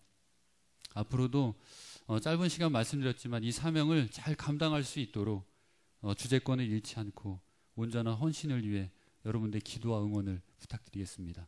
감사합니다. 네, 얼마 전에 이제 우리 강 이사께서 소원이 한번 좀 뵙고 싶다 그래요. 그래서 밖에서 만나자 그러길래 또 뭐 널 만나는데 뭘 밖에서 만나냐 그랬는데 심각하게 얘기해서 나갔죠. 나는 매스게 추웠습니다. 이제 그 횟집에서 스실 하나 먹으려고 하는데 드릴 말씀이 있다는데 뭐 너무 심각하게 얘기하니까 우리 밥 먹고 하자 일단. 그래 이제 식사를 하고 나서는 하는 얘기가 그거죠. 자기가 갖고 있는 2개 회사에 주식을 하나님께 드리고 싶다. 자기 것은 다 빼고 싶다. 뭐 그러는 거죠. 그래서 그렇게 하라고 그랬습니다. 자신의 삶을 하나님 앞에 온전히 다 드리고 그렇게 하겠다 하는 거죠. 하나님의 기업을 세워가려고 합니다. 그렇게 세워서 하나님께 영광을 돌리고 싶어하는 그런 마음으로 살아가고 있습니다. 저의 신실한 동력자 중에 한 분이셨습니다. 계속 강의하겠습니다. 4번째입니다. 4번째는 읽겠습니다. 남의 말에 귀를 기울이는 사람입니다. 경청하라는 거죠. 자, 여러분 20대 80 아시죠? 20대 80 그랬더니 제 머리가 지금 20대 80이거든요. 2대 8이죠. 20대 80이 뭐냐면 80%는 듣고 20% 말하라는 거죠. 우리 크리스찬들은 말쟁이라 그럽니다. 밖에서. 그죠? 왜냐면 말을 너무 잘하니까. 그래서 이제는 바꾸자. 아, 참 크리스찬들은 듣는 사람들이구나. 경청한다는 거죠. 여러분 경청은 2가지가 있는데요. 그 첫 번째는 소극적인 경청이 있습니다. 이 소극적인 경청은 뭐냐면 지금 여러분처럼 이렇게 가만히 듣고 있는 거죠. 가만히 노래 보고 있는 것은 소극적 경청.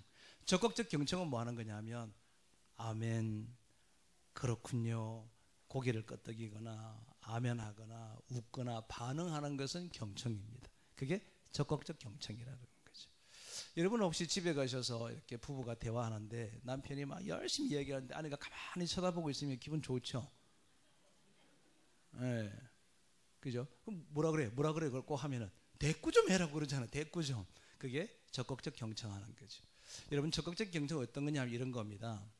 이제 남편이 TV를 이렇게 보고 있다가 아내가 바깥에 교회 가서 이제 온 거죠. 그러니까 이제 아내가 뭐라 그러냐면 여보 내가 할 말이 있다 그러잖아요. 그러면 남편이 해봐. 그러니까 막 리모컨 채널 가지고 막 돌리고 있는 거지. 그래서 막 얘기하고 그러면 그랬구나. 그랬는데 나중에 다 끝나고 물어보면 무슨 말인지 몰라. 그리고 다 들었대. 틀린 거죠.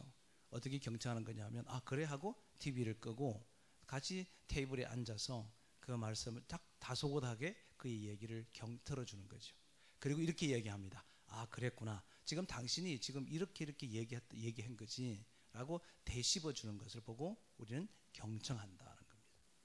사람이 잘 듣는 거죠. 그래서 예수님은 온 몸이 기었다 그럽니다. 온 몸이 기었다. 다 듣는, 하나님의 음성을 듣고 사람들이 울부짖음과 소리를 들으실 수 있고 이 듣는 것을 적극적으로 반응해서 그들과 함께 하는 거죠. 그걸 남의 말에 귀를 잘 기울이는 사람입니다. 몇 대 몇이라고요? 2대 8입니다. 8은 뭐라고요? 듣자는 거죠. 2만 말하자. 그래서 앞으로는 여러분 누구하고 대화할 때 항상 듣는 자가 되기를 진심으로 바랍니다. 자, 5번째입니다. 뭐죠? 5번째는 말을 조심하는 자다는 거지. 여러분 이 말이 뭐냐면요. 말이 저를 따라하겠습니다. 마, 의, 알, 갱이. 이 앞에 거 하고 있습니다. 말하고 알자입니다. 그죠? 마하고 알. 이거를 빨리 해보겠습니다. 마알. 이게 말입니다. 말은 뭐냐면 마음의 알갱이라는 거죠. 그 사람이 어떤 말을, 선한 말을 하면 그 속에 선함이 있는 거고, 착한 말을 하면 착한 마음이 있는 거고, 은혜로 말을 하는 사람은 은혜로운 게 있고, 사랑의 언어가 있는 사람은 사랑의 말이 그 속에 사랑이 가득 차 있는 거죠. 그러니까 자기 속에 있는 것이 말로 표현이 되는 거죠. 그래서 성경에 보면 에베소서 4장 이후에는 이런 말씀이 있습니다. 너희가 착한 말을 하라 그랬고요. 또 한 말은 너희가 은혜로운 말을 하라 그랬고요. 에베소서 5장에 가면은 무슨 말이 있냐면 감사의 말을 하라 그랬습니다. 그러니까 착한 말을 하고 은혜를 끼치는 말을 하라는 거죠. 이게 저는 뭐라고 얘기하냐면 감사의 말하고 격려라는 거죠. 격려와 칭찬하는 거죠. 저는 우리나라 사람들이요, 제일 하지 못하는 말 중에 하나가 뭐냐면 남을 격려하고 칭찬할 줄 모르는 거지. 참 이거 진짜 안 잘하네. 저희 아버님은요, 지금은 자꾸 하셨지만 이분은 제가 칭찬을 한 번도 한 적이 없으셔. 저는 여러분 공부를 뛰어나게 잘 못했습니다. 그냥 우리 반이 한 60명이면 보통 한 10등, 11등 이렇게 했어요. 그런데 우리 선생님이 저를 가만히 보더니 저보고 그러는 거예요. 너는 머리도 큰데, 제가 머리가 큰 편이거든요. 머리도 큰데 왜 공부를 이렇게 못하냐. 어떻게 하는지 몰라서 그렇습니다 했더니 이분이 공부하는 방법을 가르쳐줘요. 나중에 봤더니 그게 예습하고 복습하는 거더라고요. 그래서 집에 가서 예습 복습을 꾸준하게 가르쳐준 대로 했더니 성적이 계속 올라가는 거예요. 그래서 나중에는 770명이 전교생인데 전체 770명 중에서 전교 2등을 한 거죠. 별로 안 놀라시네요. 2등에서 제가 얼마나 충격이, 저도 놀랐으니까요. 그죠? 놀라서 성적표를 들고 우리 아버님께 갔잖아요. 팍 내밀었죠. 아버님이 내가 이게 전교 몇 등? 2등 했거든. 딱 내밀어. 우리 아버님 하시는 말, 야 이놈아 조금만 더 열심히 했으면 1등도 할 수 있지 않아? 이러는 거예요. 세상에 나 지금 생각해도 그런 아버지 처음 봐서. 그죠? 어떻게 그렇게 말할 수 있냐 말이죠. 야, 참 지독하게 격려를 할 줄 모르는 거지. 그런데 우리 아버님은 그런 줄 알았어. 야, 우리 예수 믿는 사람들도요, 칭찬 격려가 얼마나 이게요 인색한지 모르는 거예요. 여러분 이제 목회자가 설교를 하고 강의를 하고 나가면 밖에 서서 인사하면, 아 목사님 오늘 설교 강의 너무 좋았습니다, 이러고 좀 가면 안 되냐고. 그냥 바람과 함께 휙 지나가면 그거 얼마나 상심이 돼. 여러분 목사는요, 설교 준비를 하면서 설교를 딱 전달하면서, 야 오늘 이게 죽이구나, 이 타다가 말았구나, 이런 거 다 알거든. 그런데 여러분 들으면 그런 거 알잖아, 그지? 그럼 지나갈 때 여러분 그러고 지나가면은 이게 더 실족이 돼. 그래도 악수 탁 내밀면서, 목사님 오늘 말씀 너무 좋았고 제 영혼을 찔른 말씀이었고 힘이 됩니다, 이러고 가도요, 목사는 설교 축선 거 다 알고 있어. 그래도 그 격려 한마디가 또 준비할 수 힘이 생기거든. 그런데 그냥 뭐 인사도 안 하고 휙 지나가 봐봐. 오늘 어떻게 하는지 볼 거예요. 제가 뒤에 서서 이제. 예, 격려하고 칭찬 좀 많이 하자는 거죠. 격려와 칭찬을 많이 하죠. 이게 말을 조심하는 것뿐 아니라 더 나아가서는 격려와 칭찬과 감사하는 말을 하면요, 말 조심할 필요가 없어. 범사가 감사하니까 너다지 감사하는데 거기가 무슨 말을 실수할 게 어디 있겠냐고요. 그리고 여러분 사람은요, 격려와 칭찬의 대상이지 불평의 대상이 아니거든. 우리는 여러분 좀 좋은 것만 얘기 좀 하면 좋겠다는, 좋은 것만. 좋은 것만 좀 얘기하면 어때요? 예를 들어서 좀 몸이 좀 뚱뚱하단 말이죠. 야, 너는 어떻게 그래 뚱뚱한 이래 봐. 상심이 되잖아. 참 넉넉해서 참 좋다. 뭐 이러면 얼마나 좋아. 아, 그걸 꼭 그걸 막 짚어 그냥 뭐 이렇게 그게 그런 직선이 아니고요. 직선이 아니고 상처가 되는 거거든. 그래서 예수 믿는 사람들은 말을 조심하라는 거지. 말이 뭐라고요? 마음의 알갱이라는 거지. 그러니까 여러분이 말하는 게 내 마음속에 나오는 얘기거든요. 그래서 말을 항상 조심하라. 그리고 잘 중요한 것은 절대 뒤에서 얘기하지 말아요. 뒷말 하지 말라는 거지. 사람이 얘기하고 싶으면 앞에서 얘기해야지 뒤돌아서서 남이 험담하는 거. 교회 가보면요, 우리 재직들 되시는 분들, 이 권사님들 이런 분들이 앉아서 한 사람 한 사람 뒤에서요, 뒷이야기 많이 하거든요. 절대로 하시면 안 돼. 이건 할 수 있지. 격려와 칭찬하기 위해서. 야, 그 집사님 있지. 보기만 봐도 은혜가 돼. 내가 저런도 나이 때 집사 때는 저렇게 못한 것 같은데 저 집사들 보니까 얼마나 충성스럽게 잘하는지 몰라. 부러워 죽겠어. 뭐 이런 얘기는 괜찮아요. 저런 집사는 왜 이렇게 치마가 짧으냐, 저희는 뭐 맨날 머리 뭐 뒤집고 떠오냐, 머리도 안 감고 나왔냐, 이런 얘기 좀 하지 말고 좀 좋은 이야기, 격려하고 칭찬하고 이렇게 말하는 말을 조심하는 그런 청지기들이 되시기를 바랍니다. 자, 6번째입니다. 읽겠습니다. 배우는 자 다듬는 만큼 아름답다는 거죠. 이거 원래 제가 이게 원래 이제 그 강의록은 이렇게 되어 있습니다. 고친 만큼 아름답다 이런 거죠. 그래서 제가 이거 바꿨어요. 왜 그랬냐면 고치라 그랬더니 여자 집사님들이 뭐 은혜가 돼가지고 집에 가서 막 얼굴 고치고 막 이런 거 하는 거예요. 뭐 그거 하라는 거 아니거든요. 제가 이제 교회 개척을 해서 상가에다가 이제 시작을 했단 말이죠. 그래서 제가 뭐라고 선포했냐면 우리 해집 인원이 100명이 될 때까지 새벽기도 안 하겠다. 새벽기도를 안 하는 게 목적이 아니고 밤 늦게까지 새벽 1시, 2시까지 교인들 신방했습니다. 성경 공부 가르쳤거든. 그러니까 밤 12시에 성경 공부하고 2시에 집에 왔으니까 새벽에 못 하겠더라고요. 그래서 1주년 될 때까지 우리가 100명 될 때까지는 하지 말자 그랬는데 저희들이 이제 1주년 될 때 7명이 교회를 시작해서 110명이 모였어요. 그래서 새벽 기도를 하자 그런 거죠. 새벽 기도를 하자고 한 그 첫날이 제가 얼마나 새벽 기도를 하고 싶었겠어요. 그래서 새벽 기도 첫날이 돼서 제가 우리가 4층의 교회였는데 1층 입구에서 우리 교인들을 마중하고 싶어가지고 1층에 내려갔죠. 4시 반부터 서 있은 거죠. 근데 교인들이 오니까 얼마나 좋아요, 그죠? 근데 우리 건물 바로 옆에 교회가 또 하나 있는 거예요. 두 개 교회가 이제 건물 한 개를 두고 이렇게 사이에 있었는데 저희 교인이 들어오니까 저는 이제 우리 교인들만 아니까 이렇게 여집사님이 막 들어오시더라고. 그래서 한 분이 이렇게 막 들어오는데 인사를 하다 보니까 잘 모르겠더라고. 저쪽 교회인가 봅니다. 이렇게 했어. 그랬더니 목사님 저예요 그래. 누군가 하고 봤더니 최아무개 집사님이야. 왜 제가 몰랐냐면은 낮에 화장한 얼굴만 보고 있다가 이게 새벽에 이게 싹 벗겨진 거 보니까 못 알아보겠는 거야. 내가 그때 새벽 기도 때 뭐라 그랬냐 하면 앞으로 우리 예집사님들 잘 들으라고 담임 목사를 헷갈리게 하지 말라. 좀 똑같았으면 좋겠다. 뭐 이런 얘기했어요. 여러분 그냥 생긴 대로 살아요. 주님 주신 대로 좀 이렇게 하고 살지. 여러분 뜯어고치면 주님도 못 알아봐. 그냥 주님도 못 알아보면 큰일 나잖아. 그런 얘기 하려고 한 게 아니에요. 내 태도를 바꾸고 내 습관을 바꿔내고 나를 다듬어 가는 거지. 내 인격을 다듬고 말을 다듬고 행동을 다듬고 인격을 다듬고 이렇게 끊임없이 다듬어 가는 것이 아름다운 삶이거든요. 이게 성숙한 거예요. 그래서 배우는 자가 성숙한 거죠. 여러분 저는 목사님께 참 도전이 된 게 올해 2018년도에 재직소년회를 딱 정해놓고 하시더라고요. 네 번에 걸쳐서. 그래서 저도 이 말씀을 해주시길래 4번 어떻게 해야 될지 제가 순서를 짜놨거든요. 첫 번째는 청지기 세미나에서 우리 동역자들과 함께 좀 나눴으면 좋겠고, 자, 그 다음에 또 다른 주제, 또 다른 4번의 주제를 다르게 이렇게 좀 함께 섬겨가야 되겠다 이런 거죠. 이 자신을 계속해서 배워나가는 것이 얼마나 아름답고 귀한가 하는 생각이 듭니다. 오늘 여러분 참 잘 오셨습니다. 제가 우리 2번째 동역자를 좀 소개하려고 합니다. 이 사람은 직장인입니다. 직장에서 어떻게 하나님의 영광을 드러내고 어떻게 하나님의 나라를 위해서 살아가는지 제가 이야기하는 것보다 직접 살고 있는 사람의 이야기를 듣는 것이 여러분에게 유익할 것 같아서 제가 이분은 충청 지역의 볼보 트럭의 지금 지역 본부장으로 일하고 있는 저희 운영 이사이기도 하고 우리 집사님인데 송인규 집사님입니다. 제가 모시겠습니다. 우리 박수 한번 격려해 주시면 좋겠습니다.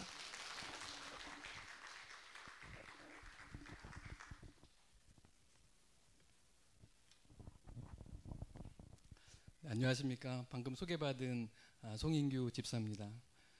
제가 연구소에 같이 동역하기 2년 전에는 동정업계에서 자동차 업계에서 같이 또한 일을 했습니다. 그곳에서 정말 인정받고 평생 직장이라는 그런 생각을 갖고 살아갔는데 제가 계획했던 바 생각지 않은 일들로 인해서 또한 제가 회사를 그만두게 되었고 그 과정 중에 하나님이 저의 삶 속에서 개입하셨구나라는 그런 또한 생각을 했습니다. 그래서 제가 남은 기간 남은 삶을 하나님 앞에 드리겠습니다라는 그런 약속을 하고 그리고 또한 그렇게 하나님 앞에 기도를 했을 때 바로 한 달 후에 또한 기적과 같은 일로 제가 지금 근무하고 있는 볼보트럭 충청지역부 본부장으로 근무하고 있습니다. 제가 하는 업무는 기존 영업사원이 한 9명 있는데요. 9명을 제가 판매를 지원을 하고 협조를 해줘서 원활하게 이제 판매를 할 수 있는 그런 일들을 하고 있습니다. 제가 이 자리에 또한 선 것도 그렇고, 그리고 그 제가 직장에 제가 영업의 본부장으로 선 것도 기적이었습니다. 왜냐하면 저는 영업 경험이 전혀 없는 사람이었고, 그 당시에 사람을 채용할 때 정말 기라성 같은 정말로 많은 사람들이 이제 채용 의뢰를 했습니다. 대한민국에서 판매 왕인 사람들도 거기에 채용 의뢰를 했고, 정말 경력이 정말 월등히 좋은 분이 있음에도 불구하고 제일 하위에 있던 제가 기적과 같이 이 충청지역부 본부장으로 근무하게 되었습니다. 그것도 그 당시에 기적이었습니다. 그 과정 중에 하나님께서 계획하심이 있었구나라는 그런 깨달음을 갖고 저희 가정은 전부 대전으로 내려와서 하나님이 주신 그런 사명을 감당하자, 그래서 신학대학원을 다니자라는 그런 목표로 대전으로 이사를 가려고 하는 도중에 이상하게도 계약을 하려고 하면 성사가 안 되고 계약을 하려고 하면 성사가 안 되는 그 과정 중에 김성진 소장님을 만났습니다. 세상에서 영향을 주는 사람은 목사님들도 있고 전도사님도 있지만 사회인으로서 세상에 영향력을 줄 수 있는 그런 많은 기회가 있기 때문에 그렇게 성장했으면 좋겠다라는 그런 말씀을 저한테 권고를 해주셨고, 저희는 그 말씀에 순종해서 지금 목회 컨설팅 연구소의 운영이사로 같이 동행을 하고 있습니다. 제가 그 목회 컨설팅 연구소에 같이 동행을 하고 난 이후에 저에게는 또 다른 목표가 세워졌습니다. 그 당시에 제가 살아가면서 특별한 목적이 없었는데 저의 목표는 분명히 세워졌습니다. 하나님의 나라를 세워가는 영적 CEO가 되는 것입니다. 그래서 직장인들에게 동기를 부여하고, 그리고 하나님의 그런 나라를 세워가는 많은 직장 동료들이 또한 생길 때 바로 그 땅이, 그 나라가 하나님의 나라가 되는 것이기 때문입니다. 그래서 저는 하나님 앞에 우뚝 서는 그런 그 영적 CEO로 좀 준비되어 가고 있고 또한 세워져 가고 있습니다. 아까 소장님께서 잠깐 말씀하셨지만 대한민국에는 30%, 50% 그리고 15%, 5%의 그런 비율로 교인들이 교회 생활을 하고 있다고 합니다. 말씀하신 아까 30% 정도는 잘되기만을 바라는 무속인의 그런 종교적인 신앙을 갖고 있는 그런 성도님들이 30%라고 합니다. 그리고 가장 많은 50%는 매 그 종교 생활에 정말 충실하게 그 교회 생활을 하고 공예배 철저히 드리고, 그리고 교회에서 원하는 그런 모든 활동에 충실히 임하는 그런 분들, 그리고 헌금에도 또한 모든 행사에 빠지지 않는 그런 활동을 하시는 분들이 50%라고 합니다. 그리고 30%는 성경에서 말씀하시는 예수님의 발자취를 따라 그 모습을 살아가려고 하는 그런 사람이 30%라고 합니다. 그리고 마지막 5%는 하나님의 나라를 세우는 자기네의 모든 삶을 들여서 하나님의 나라를 세우는 그런 분이 5%라고 합니다. 여기에 계신 성도님들께서는 모두 5% 안에 계신 분이라고 생각을 합니다. 막상 그런 것을 저도 한번 생각해보고 고민해보다 보니까 저도 기존 교회에서 굉장히 많은 일들을 했습니다. 재정위원으로도 제가 같이 사역을 했고, 그리고 성가대 위원으로, 청년부 부장집사로, 그리고 학생회 교사로도 했고, 가끔씩은 찬양의 리더도 섰고 해서 정말 교회에서 없어서는 안 되는 그런 많은 그런 참여를 했던 사람이었는데, 저는 어디에 속했나라고 생각을 해보니까 정말 열심히만 살았던 그런 종교인이 아니었나라는 그런 생각을 하게 되었습니다. 그러던 제가 저의 삶에 있어서의 많은 것들을 변경하고 또한 코칭을 받아가면서 정말 쉽지 않은 많은 일들이 있구나, 하나님 앞에 좀 앞선 것들이 너무나도 많았구나라는 그런 생각을 하면서 저의 가족은 그러니까 2017년 1월달, 그러니까 17년 1월달에 이제 목회 컨설팅 연구소의 그 사역에 동참을 같이 하게 되었습니다. 먼저 이제 저희랑 같이 오신 동역자들 그 두 분이 먼저 저보다 한 4년 정도 빨리 시작을 하셨는데, 그들의 삶을 보고 저는 깜짝 놀랐습니다. 모든 삶에 있어서의 목표가 하나님의 나라를 세우기 위한 그런 목적으로 살아가는 것을 보고 저는 깜짝 놀랐습니다.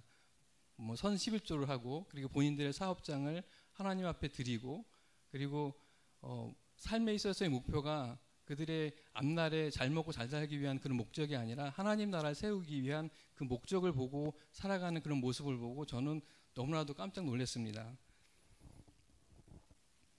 저는 연구소에 같이 동력 이제 하면서 소장님을 통해서 많은 멘토링을 받고 있습니다. 그래서 저의 지금 소장님께서 저를 세우시고자 하시는 목표는 이 땅에, 이 나라에 제가 다니고 있는 볼보 트럭의 대표이사를 만드시는 것입니다. 그렇기 때문에 소장님께서는 저에게 많은 코칭을 하고 계십니다. 제가 갖고 있던 가치, 그 다음에 가치관의 변화, 그리고 어떤 성격이라든가 물질, 시간, 모든 것들에 대해서 하나님 앞에 세우기 위한, 세상에서 가장 우선되기 위한 그런 사람으로 코칭하고 계시고, 또한 제가 또한 삶에 있어서 변화를 또한 꾀하고 있습니다. 그리고 신앙 안에서는 우선순위를 변경하고 있습니다. 살다 보니까 가장 그래도 기존의 신앙생활을 했을 때는 하나님 앞에 많은 것들이 후순위에 있다 생각을 했는데, 실제 하나님의 나라를 만드는 사람이 되려고 하다 보니까 하나님보다 더 앞서 있는 것들이 너무나도 많았습니다. 그 중에 물질도 있고요. 그 중에 너무나도 사랑하는 저희 가족이 있었고요. 그리고 내가 너무나도 좋아했던 여가 생활도 있었고, 운동도 있었고, 사실 제가 생각하지 못했던 너무나 많은 것들이 하나님보다 앞서 있는 것을 봤습니다. 그런 것들에 대한 변화를 꾀할 때 참 쉽지 않았습니다. 굳이 평신도인 제가 굳이 그런 고민을 하고 살 필요가 있을까라는 생각을 했고, 요 정도만이면 되지 않을까라는 그런 또 고민도 했습니다. 하지만 소장님의 코칭을 통하여 저는 삶 속에서 하나씩 변경하고 또한 그런 변화되는 삶을 또한 지금 살고는 있습니다. 아까 소개받았듯이 저의 근무지는 볼보트럭 충청 지역 본부장입니다. 이 천안도 저의 그 관할 그 소속에 들어가 있습니다. 저희 사무실은 신탄진 바로 옆에 대전 위에 이제 있는데, 제가 근무하는 그 이제 업무는 뭐냐면 전체 볼보 트럭 아시죠? 큰 덤프 트럭 이제 출애란 이제 그런 대형 트럭을 판매하는 회사입니다. 그럼 볼보 트럭의 이제 특징은 뭐냐면 전국을 이제 9개의 지역으로 이렇게 나눴습니다. 9개의 지역을 나눠서 그 중에 이제 제가 근무하는 9명 중에 1명이 제가 볼보 트럭 이제 사업 본부장으로 제가 같이 이제 근무를 하고 있는데, 사실 충청 지역이 전국으로 봤을 때 그 판매 순위가 좀 하위에 있습니다. 일반적으로 대형 트럭 같은 경우에는 이쪽 충청 지역보다는 서울, 경기, 인천이라든가 부산이라든가 이런 쪽이 판매 물동량이 월등히 많기 때문에 그쪽이 더 판매량이 많습니다. 그래서 충청은 전국 9개 그 전국 편차 중에 8번째 정도 순위를 좀 갖고 있습니다. 사실 그래서 좀 밑으로 이렇게 좀 들어가 있는 그런 순위를 갖고 있는데, 제가 처음에 여기 근무할 때도 그닥 그 순위가 시장이 좋지 않은 이제 그런 지역으로 이제 제가 같이 근무를 하게 됐습니다. 저희 소장님께서는 당신이 하나님 앞에 결단을 하고 하나님 앞에 삶을 드리기를 원했으니 분명히 당신의 삶 속에서 많은 기적과 이적과 그리고 어떤 간증거리가 있어야 된다라고 저하고 코칭을 하셨습니다. 그러면서 어느 날 작년 초에 작년 봄에 그런 삶을 당신이 드렸으니 당신도 한번 1등 한번 해봐야지라고 이제 같이 그 모임에서 말씀을 하셨습니다. 그래서 아멘으로 취하긴 취하였지만 사실 1등이라고 한 거는 제 그 처음 여기 제가 부임을 해서 이제 일을 할 때 저희 동료들에게, 저희 가족들에게 제가 그만두기 전에 한 번 정도는 해봤으면 좋겠다라고 했던 그런 이제 사실 그런 고백을 했습니다. 하지만 그렇게 하실 것을 믿고 저희 그 직원들에게 또한 제가 선포를 하였고, 그리고 분명히 이번 달에 하나님께서 일하실 것이기 때문에 분명히 좋은 성과가 일어날 것이다. 당신들을 통해서 일어날 것이다라고 또 얘기를 했습니다. 그리고 일부 저랑 같이 이제 둘이 운행하는 그 같이 이제 지원 나갔던 그 직원하고 같이 얘기하면서 그 직원은 저한테 그랬습니다. 꼴찌 할 것 같다고. 시장 상황도 그렇고 충청시장이 워낙 안 좋기 때문에 그렇게 할 거라고 했는데, 분명히 당신이 증거가 되겠지만 분명히 1등을 할 것이다. 분명히 이게 한 달 후에 당신 입을 통해서 분명히 그 증거가 될 것이다. 하나님 분명히 하실 것이다라는 그런 강한 믿음으로 또 선포하게 되는 그런 기회를 주셨습니다.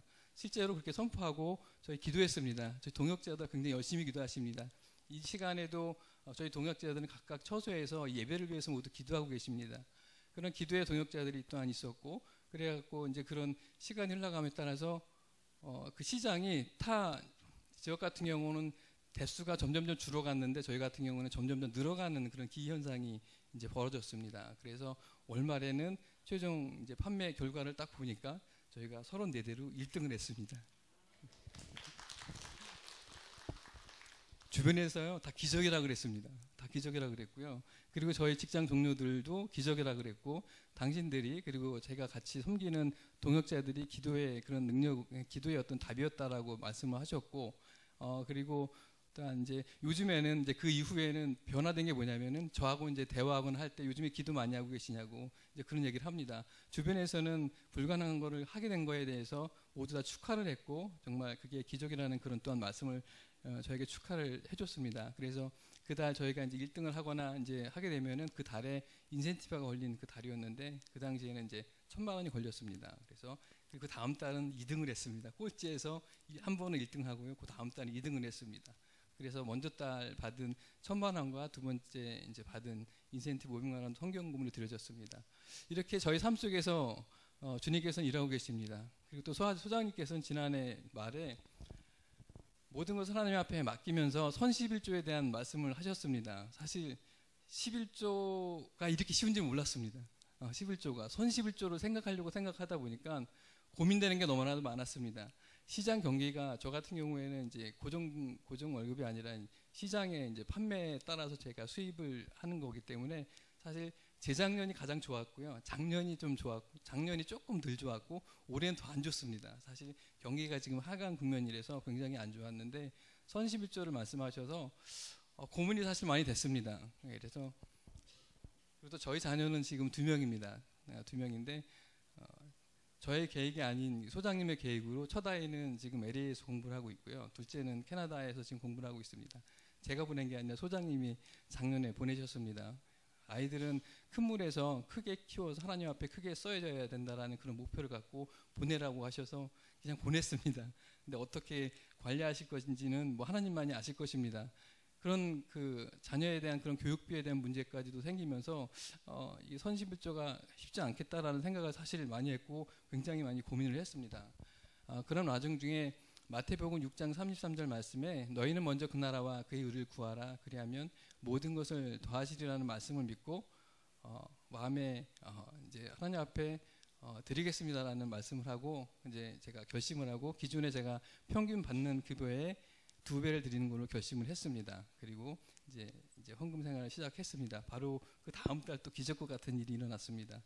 저희 볼보트럭은 전체 12개월 중에 약 한 4개월 정도, 전반 후반 정도 2개월씩 해서 이제 인센티브 제도를 하게 됩니다. 그래서 판매 촉진을 위해서 좀 이제 어려운 조건을 만들어서 거기에 이제 딱 도달을 하면은 보너스를 이제 주는 그런 시스템을 이제 갖게 됩니다. 근데 이제 마지막 달에 판매도 좀 저조하고 해서 회사에서는 여러 가지 인센티브 조건을 걸었습니다. 그 중에 많이 판매되는 그런 조건, 2달 합계되는 그런 판매 대수에 대한 조건, 그리고 판매 잘 안 되는 차에 대한 조건들을 추가로 걸었고, 그리고 특정 차종에 대한 차를 판매했을 때 4가지 조건을 비율별로 걸어놨습니다. 그래서 상대적으로 많이 팔면 많이 가져가는데 상대적으로 못 팔면은 못 가져가는 그런 특이한 구조로 이렇게 만들어놨습니다.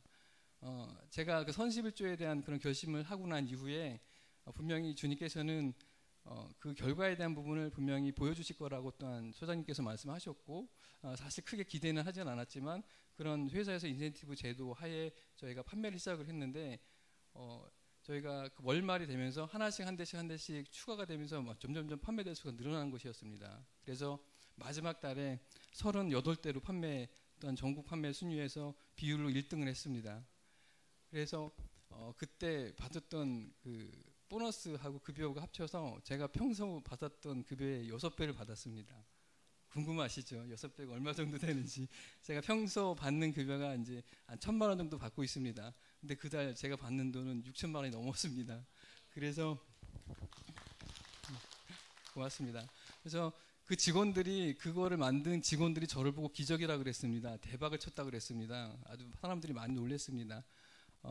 정말 감사했습니다. 돈을 많이 받은 것보다 하나님께서 제가 하나님 앞에 결단을 했을 때 보여주는 그 모습을 보고 저는 너무나도 감사했고 하나님 앞에 뜨거운 눈물을 흘렸습니다. 그 중에 3천만 원은 선교비로 드렸고 나머지는 또 헌금으로 또 드려졌습니다. 그렇게 또 하나님 나라 위해서 쓰여졌습니다. 그렇게 저를 통해서 저의 사업정을 통해서 하나님 나라는 세워지고 계십니다. 그 물질의 통로가 저희 회사가 될 것입니다. 우리 동역자 3분 계시지만 모두 저분들 통하여 저를 통하여 물질의 통로가 됨으로 인하여 우리 연구소가 세워지고 한국교회가 세워질 것입니다. 그런 목표를 갖고 살아가고 있습니다. 늘 하나님 앞에 결단할 때마다 더 많은 것들을 저에게 보여주셨습니다. 그리고 순종할 때마다 하나님께서는 분명히 내가 살아계시다라고 하시는 그런 증거를 보여주셨습니다. 지금은 직원들하고 만나면 교회 열심히 다니고 또한 신앙생활 열심히 하느냐고 묻고 기도 많이 하냐고 또 얘기를 합니다. 그리고 저는 그렇게 얘기를 합니다. 당신들이 기도를 하면 더 많은 그런 기회가 생길 것이고 더 많은 이적이 생길 것이다라고 또 권면을 합니다. 그리고 또한 그 교회 다니지 않는 그런 직원들은 그런 얘기를 합니다. 당신 돈 많이 벌어서 좋겠다고 이제 그런 얘기를 합니다. 저는 그럽니다. 저는 저금하지 않습니다. 사실 예전에는 저금이 목표였습니다. 근사한 집 사는 게 목표였고요. 그리고 근사한 여가 생활하는 게 저희 목표였습니다. 하지만 지금은 저희 목표가 그것이 아닙니다. 저희 삶을 온전히 드려 저희 가정이 저희 자녀들이 하나님 앞에 온전한 사람으로 하나님의 나라를 세우는 그런 사람이 되는 것이 저희 목표입니다. 그리고 직원들이 그런 얘기할 때 저는 적응하지 않습니다. 이제 그렇게 얘기를 하니까 저를 알고 있는 저의 이런 그런 나눔을 알고 있는 저희 직원들이 그런 얘기를 합니다. 당신은 하나님 앞에 저금하잖아요. 하나님 앞에 저금하지 않습니까? 그 친구들이 그렇게 얘기를 합니다. 그들의 입술로 하나님이 하신 일을 또한 보게끔 하시고 또한 인정하게 하시니 너무나도 감사하고 너무나도 감사의 제목들입니다. 저는 소장님과의 그런 멘토링 이후에 저는 목표가 생겼습니다. 제가 살아가는 최고의 가치는 서두에도 말씀드렸지만은 하나님의 나라를 세우는 영적 CEO가 되는 것입니다. 그리고 세상에 동기를 부여하는 것입니다. 그리고 절대 가치는 제가 이렇게 코칭을 받아서 사회인으로 직장인으로 배워서 이렇게 나눔을 이렇게 가진 것처럼 제가 배운 것처럼 제가 같은 동료들에게 많은 영향력을 끼쳐서 그런 멘티를 만들어서 저와 같은 비슷한 사람이 이 땅에 많이 세워지기 위해서 제가 또한 코칭을 하고 제가 멘토링을 하는 그런 사람이 되는 것입니다. 그래서 저는 앞으로 더 큰 사람이 되어야 될 것입니다. 그렇게 되기로 지금 하나님께서는 길을 열고 계시고 또한 훈련받고 있고 그런 사람으로 저는 서가고 있습니다. 앞으로 1년 후, 2년 후 제가 다시 이 자리에 또한 성도님들과 만나면 더 큰 사람으로, 더 위대한 사람으로 하나님 앞에 큰 사람으로 쓰여지는 그런 사람으로 다시 한번 뵐 것입니다. 감사합니다.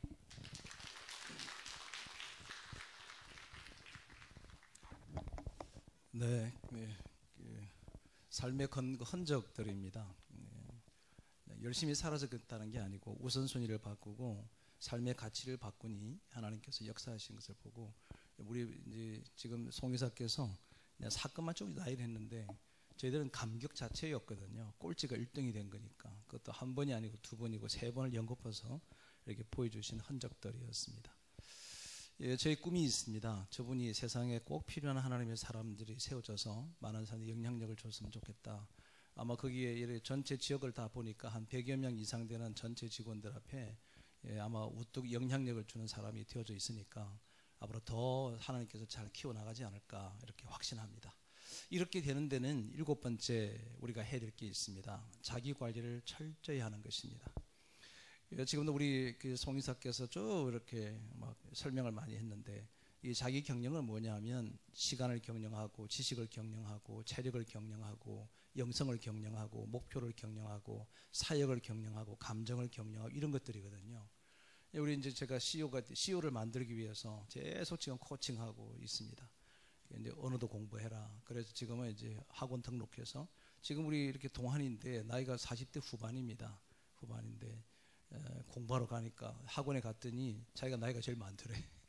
예, 그래. 그런 게 얼마나 그 사람들이 또 영향을 주지 않냐. 나이가 들어도 열심히 공부하는 그것이 젊은이들에게 동기가 부여되는 거다. 이런 얘기를 함께 나누고 있는데 여러분 청지기는 사역자는 힘들어도 자기를 관리를 잘하는 사람이 되셔야 합니다.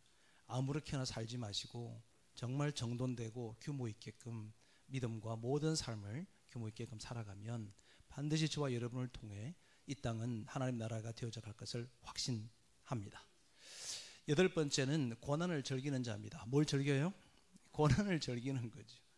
여러분 그 복의 변화를 잠깐 보겠습니다. 우리 성경은 신명기적인 복은 물량적 복이라 그럽니다. 너희가 들어가도 복을 받고 나가도 복을 받고 이거죠. 그죠? 근데 예수님께서 이 땅에 오시면서 이 복을 바꾸셨어요. 팔복이라는 거 아시죠? 팔복을 보면 이렇게 기록합니다. 심령이 가난한 자는 복이 있고 애통해하는 자가 복이 있다. 복이 있는 사람이 누구냐면 애통해하는 자라는 거죠. 심령이 가난한 자라는 거죠. 마음이 청결한 자라는 거죠. 의에 줄이고 목마른 자가 복이 있다는 거죠. 이걸 다른 말로 뭐라 그러냐면 인격적 복이다. 그러니까 가진 게 아무것도 없어도 초막에 살아도 인격적으로 그의 삶이 심령이 가난하고 애통하고 마음이 청결하면 그 자가 복된 자라는 거죠. 그런데 여러분, 예수님의 수제자들이 보낸 12명의 제자들이 사도행전에 딱 되어져서 예수님이 그렇게 아끼셨던 이 3년 동안에 아끼셨던 제자들이 다 뭐 했습니까? 순교했단 말이죠. 그러니까 이 모든 제자들이 순교했으니까 순교의 복인 거죠. 순교 자체가 복이다. 예수님을 위해서 내가 죽을 수 있다는 것, 이것은 최고의 복이다. 이렇게 믿는 사람들이었다는 겁니다. 근데 그거를 현대에 가지고 오면, 지금 여러분 만약에 순교할 일이 있어도 순교하실 거죠? 지금 그런 일이 안 일어나면 해도 괜찮아요. 여러분, 우리가 순교할 일이 있으면 순교하실 거죠? 그것을 오늘날의 말로 하면 그게 뭐냐면 헌신이라는 거죠. 헌신. 순교 똑같은 말이 뭐냐면 헌신한다는 거거든요. 그러니까 청지기의 삶은 헌신하는 것이 복인 거죠. 내가 하나님을 위해서 헌신할 수 있다는 것 자체가 기쁨인 거죠.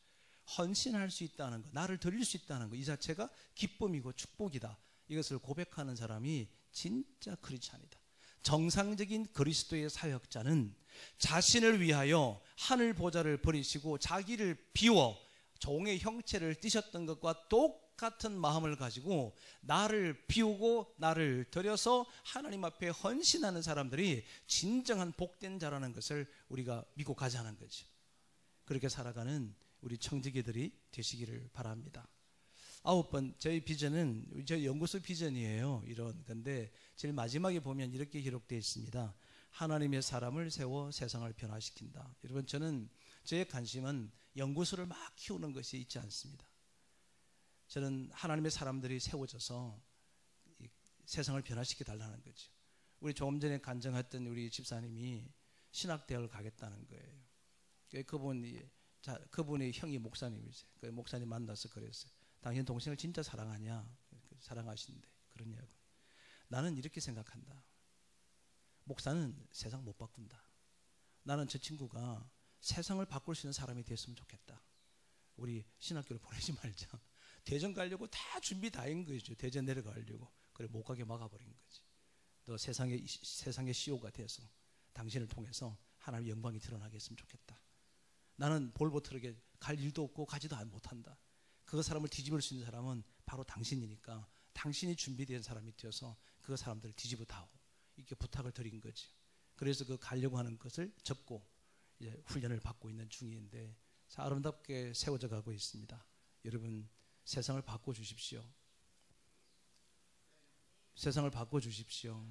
여러분이 그 세상을 바꾸는 중심이 되셔야 합니다. 9번째입니다. 언제 끝날 거냐고요? 10번째 끝납니다. 다 왔다는 얘기죠. 이제 다 왔습니다. 금전 문제에 성실한 사람이 되라. 여러분, 사람이 돈에 있어서 희미한 사람은 결코 영향력을 줄 수 없습니다. 하나님은 우리들을 통해서 이 물질에 대해서만큼은 하나님께서 청결하고 섬세하고 정확하기를 저는 원한다고 생각하는 거죠.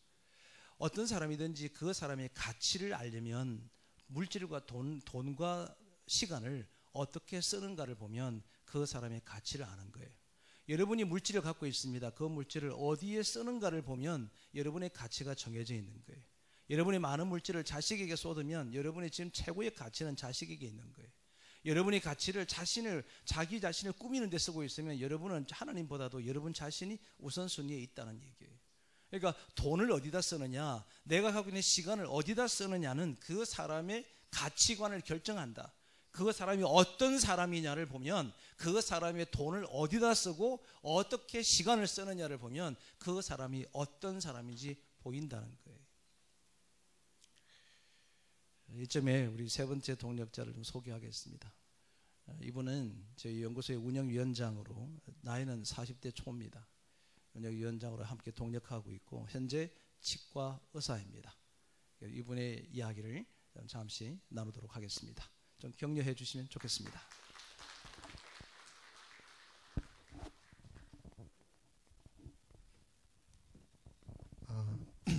안녕하십니까. 저는 지금 목회 컨설팅 연구소의 운영위원장으로서 일하고 있고 주중에는 충북 음성군 아십니까? 충북 음성군에서 치과를 경영하고 있는 김태윤입니다.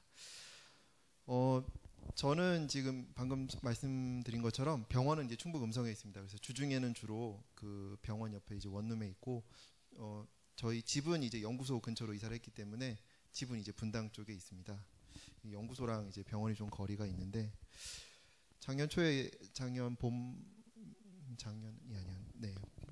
작년 어느 날 소장님께서 이제 갑자기 전화를 하셔가지고 김 원장 저기 주말에 뭐 특별히 일이 있나 이렇게 물어보셔서 없습니다. 무슨 하실 말씀 있으십니까? 그러시 얘기를 하시더라고요. 그래서 그 주말에 잠깐 시간 좀 내지 이렇게 얘기를 하셨습니다. 무슨 얘기를 하시려지? 사역 얘기를 하시려는 건가? 다른 특별한 얘기가 있으신가? 이제 그렇게 생각을 했습니다. 토요일 날 진료를 끝내고 이제 소장님을 기다리고 있었는데 이제 소장님께서 저희 병원 앞으로 차를 가지고 오셨습니다. 그러더니 김 원장 옆에 타 이렇게 얘기를 하시더라고요. 저는 제 차로 소장님을 모시고 이제 어디를 가는 줄 알고 제 차에 하고 이것저것 준비를 했는데 자기 차에 타라고 하시는 겁니다. 그래서 목사님이 운전하는 차를 타는 게 참 평신도가 쉽지 않은데 옆자리에 아주 이렇게 엉덩이를 살짝만 걸치고 경건하게 앉아서 이제 갔습니다. 한참 가는데 뭔가 좀 하실 얘기가 뭔가 이게 중요하고 굵직굵직한 얘기를 하실 것 같은데 그냥 일상적인 얘기를 그냥 하시면서 계속 이제 운전을 하면서 강원도 쪽으로 막 가시는 겁니다. 나를 어디로 데려가시나 이렇게 원래 얘기를 잘 안 해주십니다. 그래서 그냥 일상 얘기를 하면서 그렇게 이제 그 주 토요일, 일요일 1박 2일을 강원도 정선으로 소장님과 여행을 다녀왔습니다. 소장님께서 직접 운전해서 데려가고 데려오고를 해주시고 또 저녁 식사도 다 사주시고 숙소도 다 알아봐 주시고 좋은 자리도 다 봐주시고 이제 그렇게 했습니다. 그때 제가 제가 지금 이제 소장님을 멘토로 모시고 있는데 저희 소장님께서 저를 멘토링 해주신다는 거를 그때 처음 경험했고 이제 말로만 듣고 그냥 글로만 보고 알았던 어떤 멘토와 멘티의 관계가 실제로는 이런 것이구나라는 것을 이제 그때 처음 알게 되었습니다. 저는 이제 치과 의사가 돼서 처음 충북 음성에 딱 개원을 했을 때 그때도 이제 물론 교회는 다니고 있었지만 신앙이 아주 그렇게 깊지는 못했고 사실은 이제 치과 의사가 되면 저는 떼돈을 버는 줄 알았습니다. 그래서 아주 기쁜 마음으로 이제 2011년도에 충북 음성에 개원을 했는데 하나님께서 저의 그런 마음을 아시고 2011년도부터 한 2013년도까지 이제 꾸준히 이렇게 매출이 뚝 떨어지는 그런 이제 놀라운 일을 보여주셨습니다. 한 달도 거르지 않고 이제 계속 떨어졌습니다, 매출이. 그래서 2013년도 정도 됐을 때는 이제 저와 같이 개원했던 저는 이제 공동 개원을 했었거든요. 저랑 아주 친했던 친구랑 둘이 했는데 이제 두 사람 사이도 아주 나빠지고 병원 매출도 안 좋고 이제 그러던 중에 이제 우연한 기회에 소장님을 만나게 됐습니다. 그래서 저희 아내를 통해서 소장님을 만나게 됐고 아주 경영적으로도 아주 좋게 컨설팅을 해주시고 아주 그렇게 탁월하신 분이 있으니까 한번 만나봐라 이제 그렇게 얘기를 해주시더라고요. 그래서 이제 소장님을 처음 카페에서 만났는데 저는 이제 소장님을 만나면 소장님께서 병원 운영은 이렇게 해야 되고 이렇게 해야 이제 어려운 환경을 극복할 수 있고 막 이제 그런 얘기를 쫙 풀어주실 줄 알았습니다.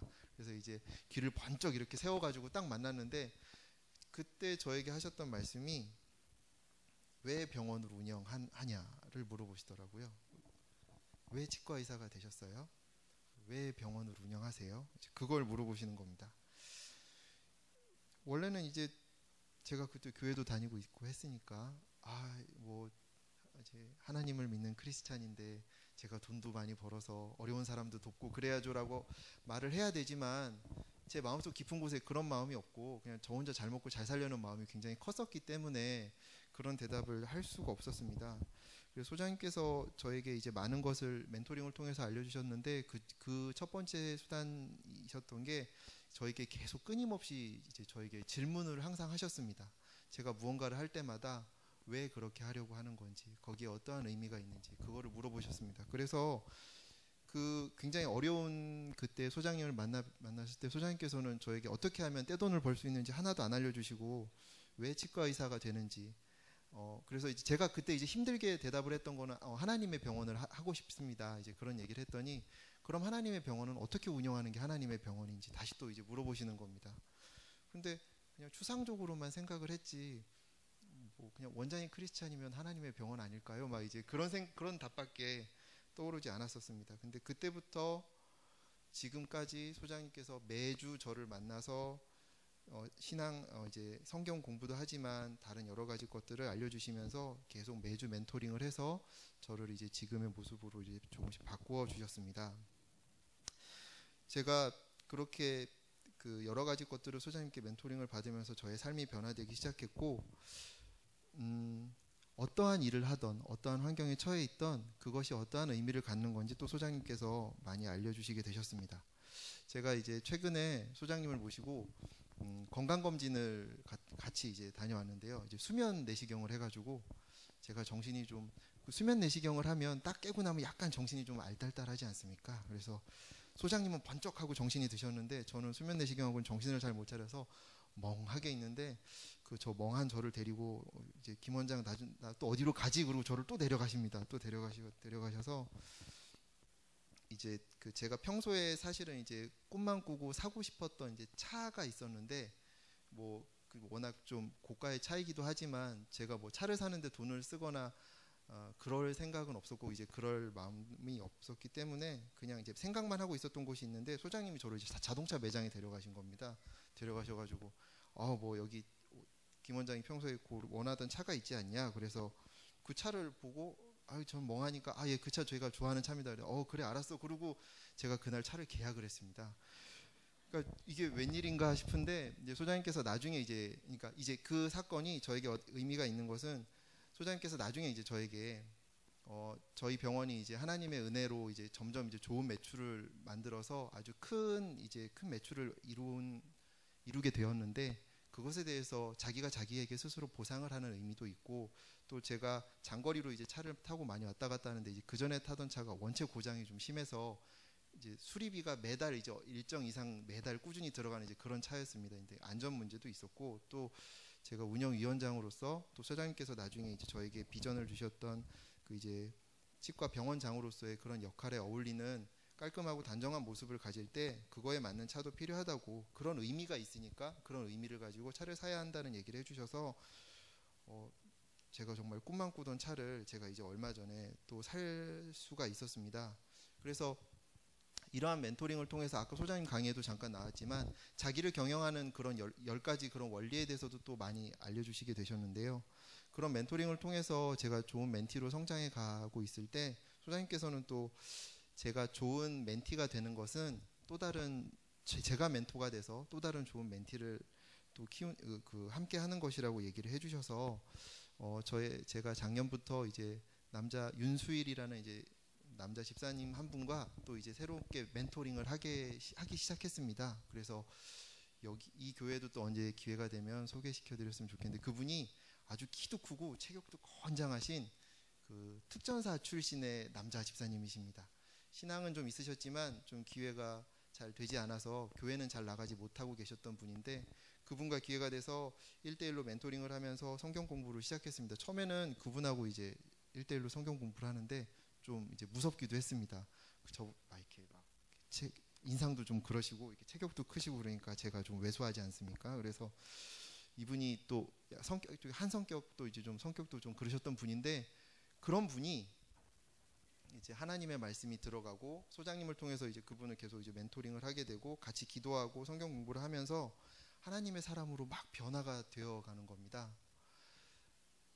그러더니 이분은 이제 그러니까 특전사를 7년 정도 계셨다 나오신 분인데 원체 그 군대식 그런 게 몸에 다 배어 있으셔서 뭘 해도 다 네 알겠습니다. 뭐 그렇습니다. 다 이게 단아까 이런 말투시고 다 그렇게만 하시는 분인데 이분이 하나님의 사랑으로 변화가 되니까 제가 이제 1대1로 이제 멘토링을 하면서 이런 걸 좀 하셨으면 좋겠습니다. 그럼 네 알겠습니다. 그리고 그 다음 날부터 바로 그렇게 하시는 거예요.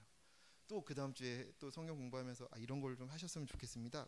네 알겠습니다. 그리고 바로 바뀐 그런 모습들이 거꾸로 저에게 너무 많은 이제 은혜가 되기도 하지만 제 자신을 돌아보게 되는 또 계기가 되었습니다. 저분이 저렇게 하나님의 사람으로 변해가는데 나도 더 성숙하고 나도 더 하나님 앞에서 바로 서야겠구나 그런 모습을 보게 됐습니다. 그럴 때 이제 그제서야 이제 소장님께서 하셨던 말씀이 멘토링을 한다는 것이, 멘토와 멘티 관계가 된다는 것은 단순히 멘토가 멘티를 성장시키고 성숙시키는 것뿐만 아니라 거꾸로 멘티를 통해서도 멘토가 성장하는, 상호 성숙하는 관계다. 그 얘기를 해주셨던 게 이제 그때서야 기억이 났습니다. 그래서 지금도 이제 그 집사님과 함께 좋은 멘토링 관계를 맺고, 저도 이제 그분께 좋은 멘토가 될 수 있도록 이제 열심히 노력을 하고 있습니다. 제가 이제 하는 얘기는 주로 멘토링에 관한 얘기인데, 그래서 소장님께서 제가 운영위원, 연구소에 이제 부족하지만 연구소의 운영위원장이라는 직책으로 열심히 제 사명을 감당하겠습니다.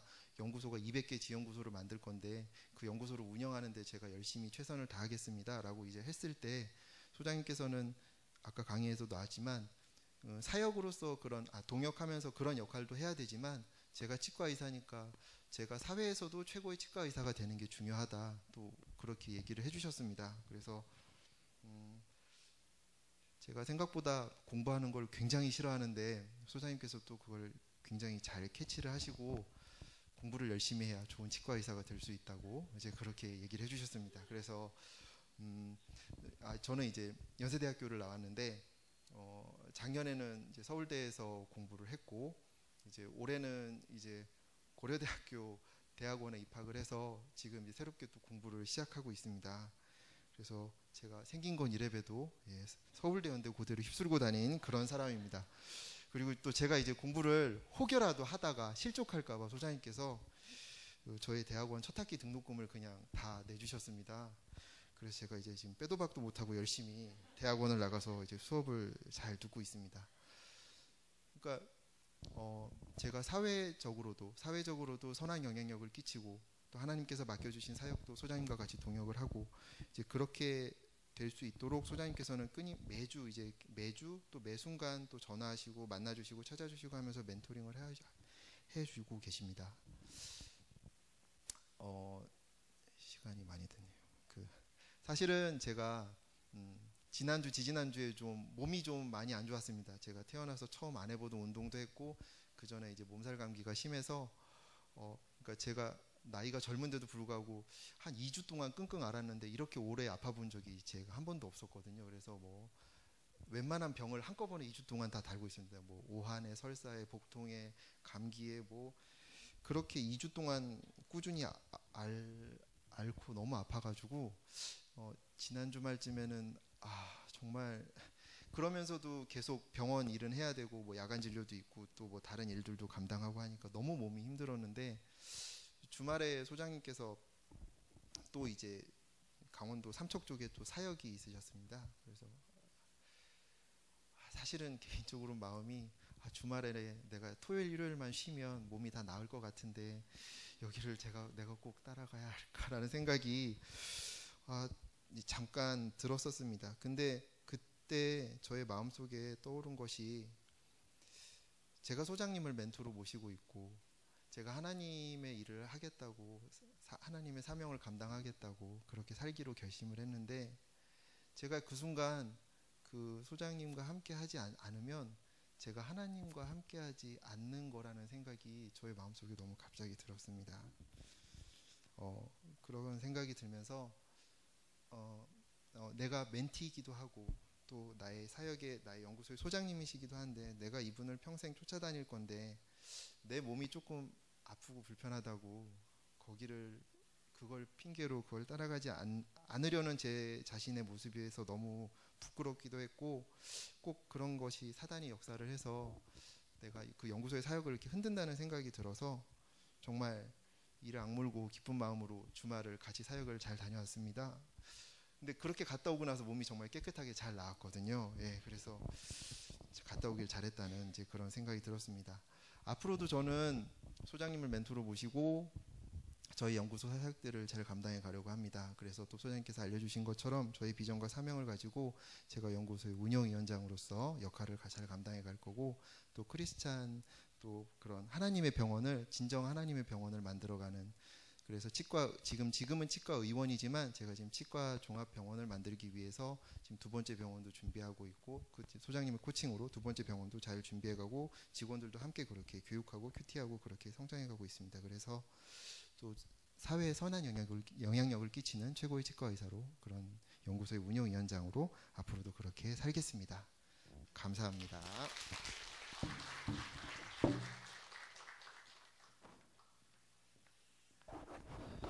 네, 마지막 보겠습니다. 10번째입니다.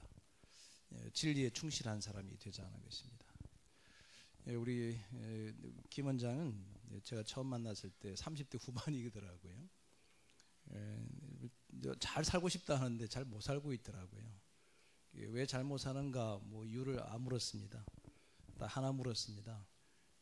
도대체 하나님 위해서 무엇을 위해서 살아갈 것인가 하는 거죠. 그래서 가치가 바뀌어 버렸습니다. 자기의 삶을 위해 하는 것보다 하나님의 나라를 위해 삶의 이동을 딱 했더니 그 이후부터 그 병원에 한 주를 보냈는데 그때나 지금이나 똑같은 자리에서 지금 하고 있는데 그 당시에 매출 신장세 거의 2배 이상으로 하나님께서 역사하시는 것을 우리가 보고 있습니다. 차를 바꾼 때가 그 정점을 찍었을 때입니다. 최고의 정점을 찍었을 때 이제는 하자 그렇게 절대로 안 하겠다고 제 차를 바꿔놓고 나서 하겠다고 막 꺾고 우기는데 제가 그 용납이 안 됐고 그분의 그를 좀 하자 이렇게 했는데 그 근거가 어디 있었냐면 진리입니다. 진리. 하나님 말씀이 건강한 겁니다. 너희는 먼저 제가 우리 세 분의 동역자에게 가장 강력하게 얘기하고 있는 것이 너희는 먼저 그의 나라와 그의 의를 구하라. 그리하면 너희의 필요한 모든 것을 더하여 주실 것이다. 이 말씀을 붙들고 그렇게 그의 나라와 그의 의를 구하라. 이 말씀이 건강한 거죠. 이 성경 말씀은 우리에게 여러분 그냥 지식이 아니고 말씀은 생명입니다. 말씀은 살아 있습니다. 그래서 우리를 살아 있게 하는 것이 진리다는 거죠.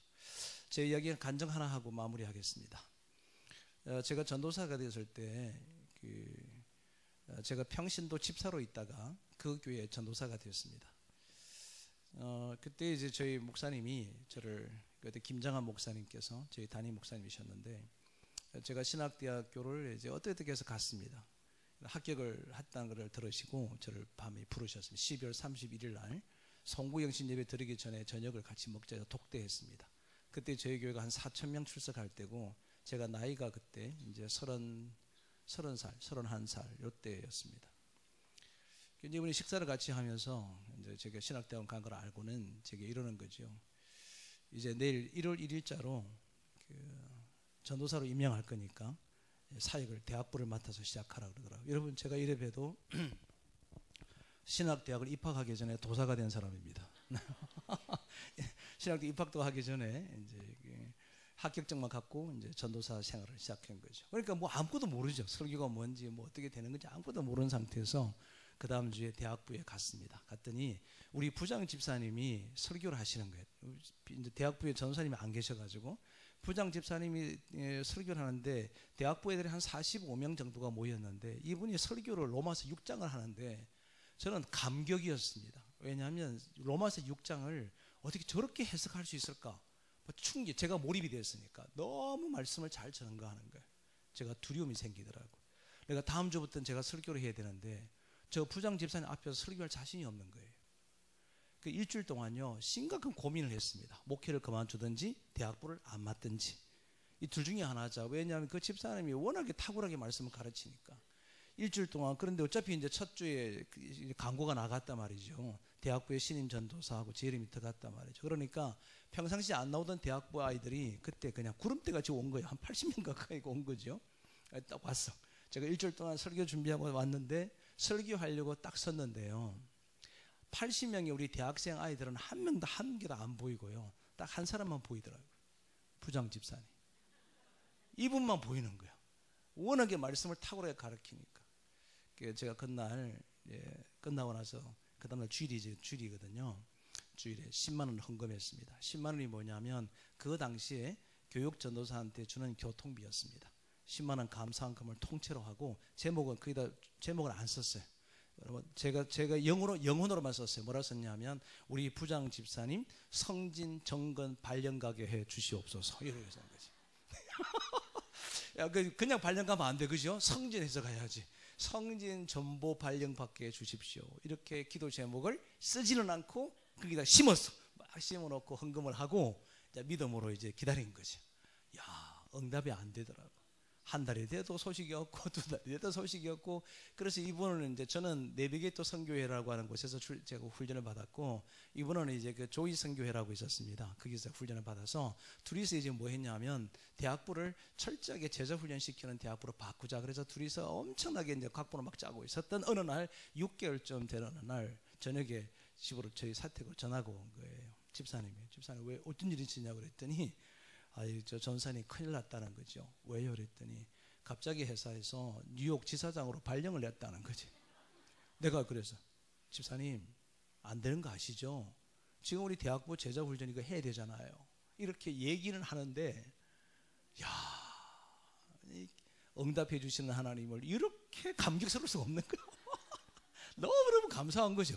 응답이 됐어요. 여러분 자그마한 기도라도요 응답은 반드시 됩니다. 진짜 믿으세요?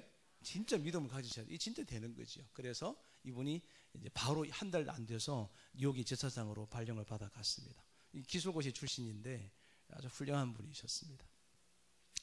그래서 이제 저는 이제 부장 집사님이 안 계시니까 태평성대를 누리면서 이제 뭐 부장 집사님 얼굴도 안 봐도 되니까 얼마나 행복한지 몰랐어요. 그 어느 날 2달이 지났습니다. 저희 목사님이 저를 부르더라고요. 김전사 부장 집사가 없으니까 거기 안수 집사 누구 한 사람을 세우겠다 그러시더라고요. 그러시자고. 왜냐하면 저는 이제 하도 그 집사님한테 너무 이제 훌륭한 분을 만났으니까 이게 뭐 그 나머지 얘기하는 것에 제가 뭐 고민도 안 되죠. 그러자고. 그래서 이제 오셨어. 이분이 얼마나 조용한 분인지, 이분이 글 쓰시는 분이에요. 카피라이터 하시는 분인데 글 쓰는 분이죠. 그러다 어느 하루는 이제 한 달쯤 되니까 집사님 이러더라고. 저 전사님 우리 집에 오셔서 한번 예배 인도하고 같이 교제하자 그러더라고요. 그래서 집에 갔어요. 집이 굉장히 커더라고요. 근데 딸이 셋이 있습니다. 전부 다 악기합니다. 악기를 다 다루는데 집에서 가정 예배 드리는데 악기 다 하는 거야. 다 5명이 전부 다 악기 하는 거지. 저는요 그렇게 예배 처음 들어봤어.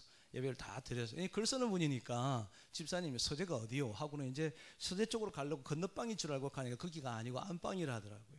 그래 안방으로 딱 들어갔더니 옷장 한 개도 없고요. 전부 다 책꽂이야. 방이 큰 방이 다 책꽂이고요. 큰 교자상에다가 책상을 안 놓고 공간 차지한다고 바닥에다가 큰 그 교자상을 펼쳐놓고 거기 이렇게 책을 쭉 펼쳐놨더라고. 무슨 책 보나 하고 딱 봤더니요. 세상에 원어 성경에 영어 성경에 주석에 이런 걸 깔아놓고 있는 거예요. 주변 책이 뭔가 봤더니요. 전부 다 기독교서에 관련되는 거예요.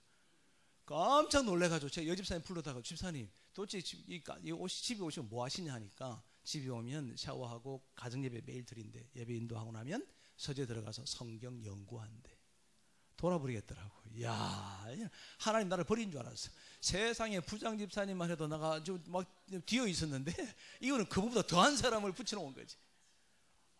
저는 하나님 나를 버린 줄 알았어요. 제가 그 2분 때문에요 성경 연구를 엄청나게 한 거예요. 정말 치열하게 공부한 겁니다. 진리를 사랑하는 방법을 저는 집사님 2분한테 배웠습니다. 사랑하는 여러분, 하나님의 청지기는 진리를 사랑하는 자입니다. 그리고 진리를 충실하게 이행하는 사람입니다. 여러분 그렇게 살아가는 우리 청지기들이 되시기를 진심으로 바랍니다. 여러분 주어진 세월을 어떻게 살 것인가? 세월을 아끼라 그랬습니다. 우리가 이 땅에 살아가는 동안에 주신 세월 나를 위해서 쓰지 말고 정말로 하나님을 위해 자기를 기꺼이 드릴 수 있는 진실한 시간의 청지기들이 되시는 하나님의 사람들 되어주시기를 간곡히 부탁드립니다. 고맙습니다.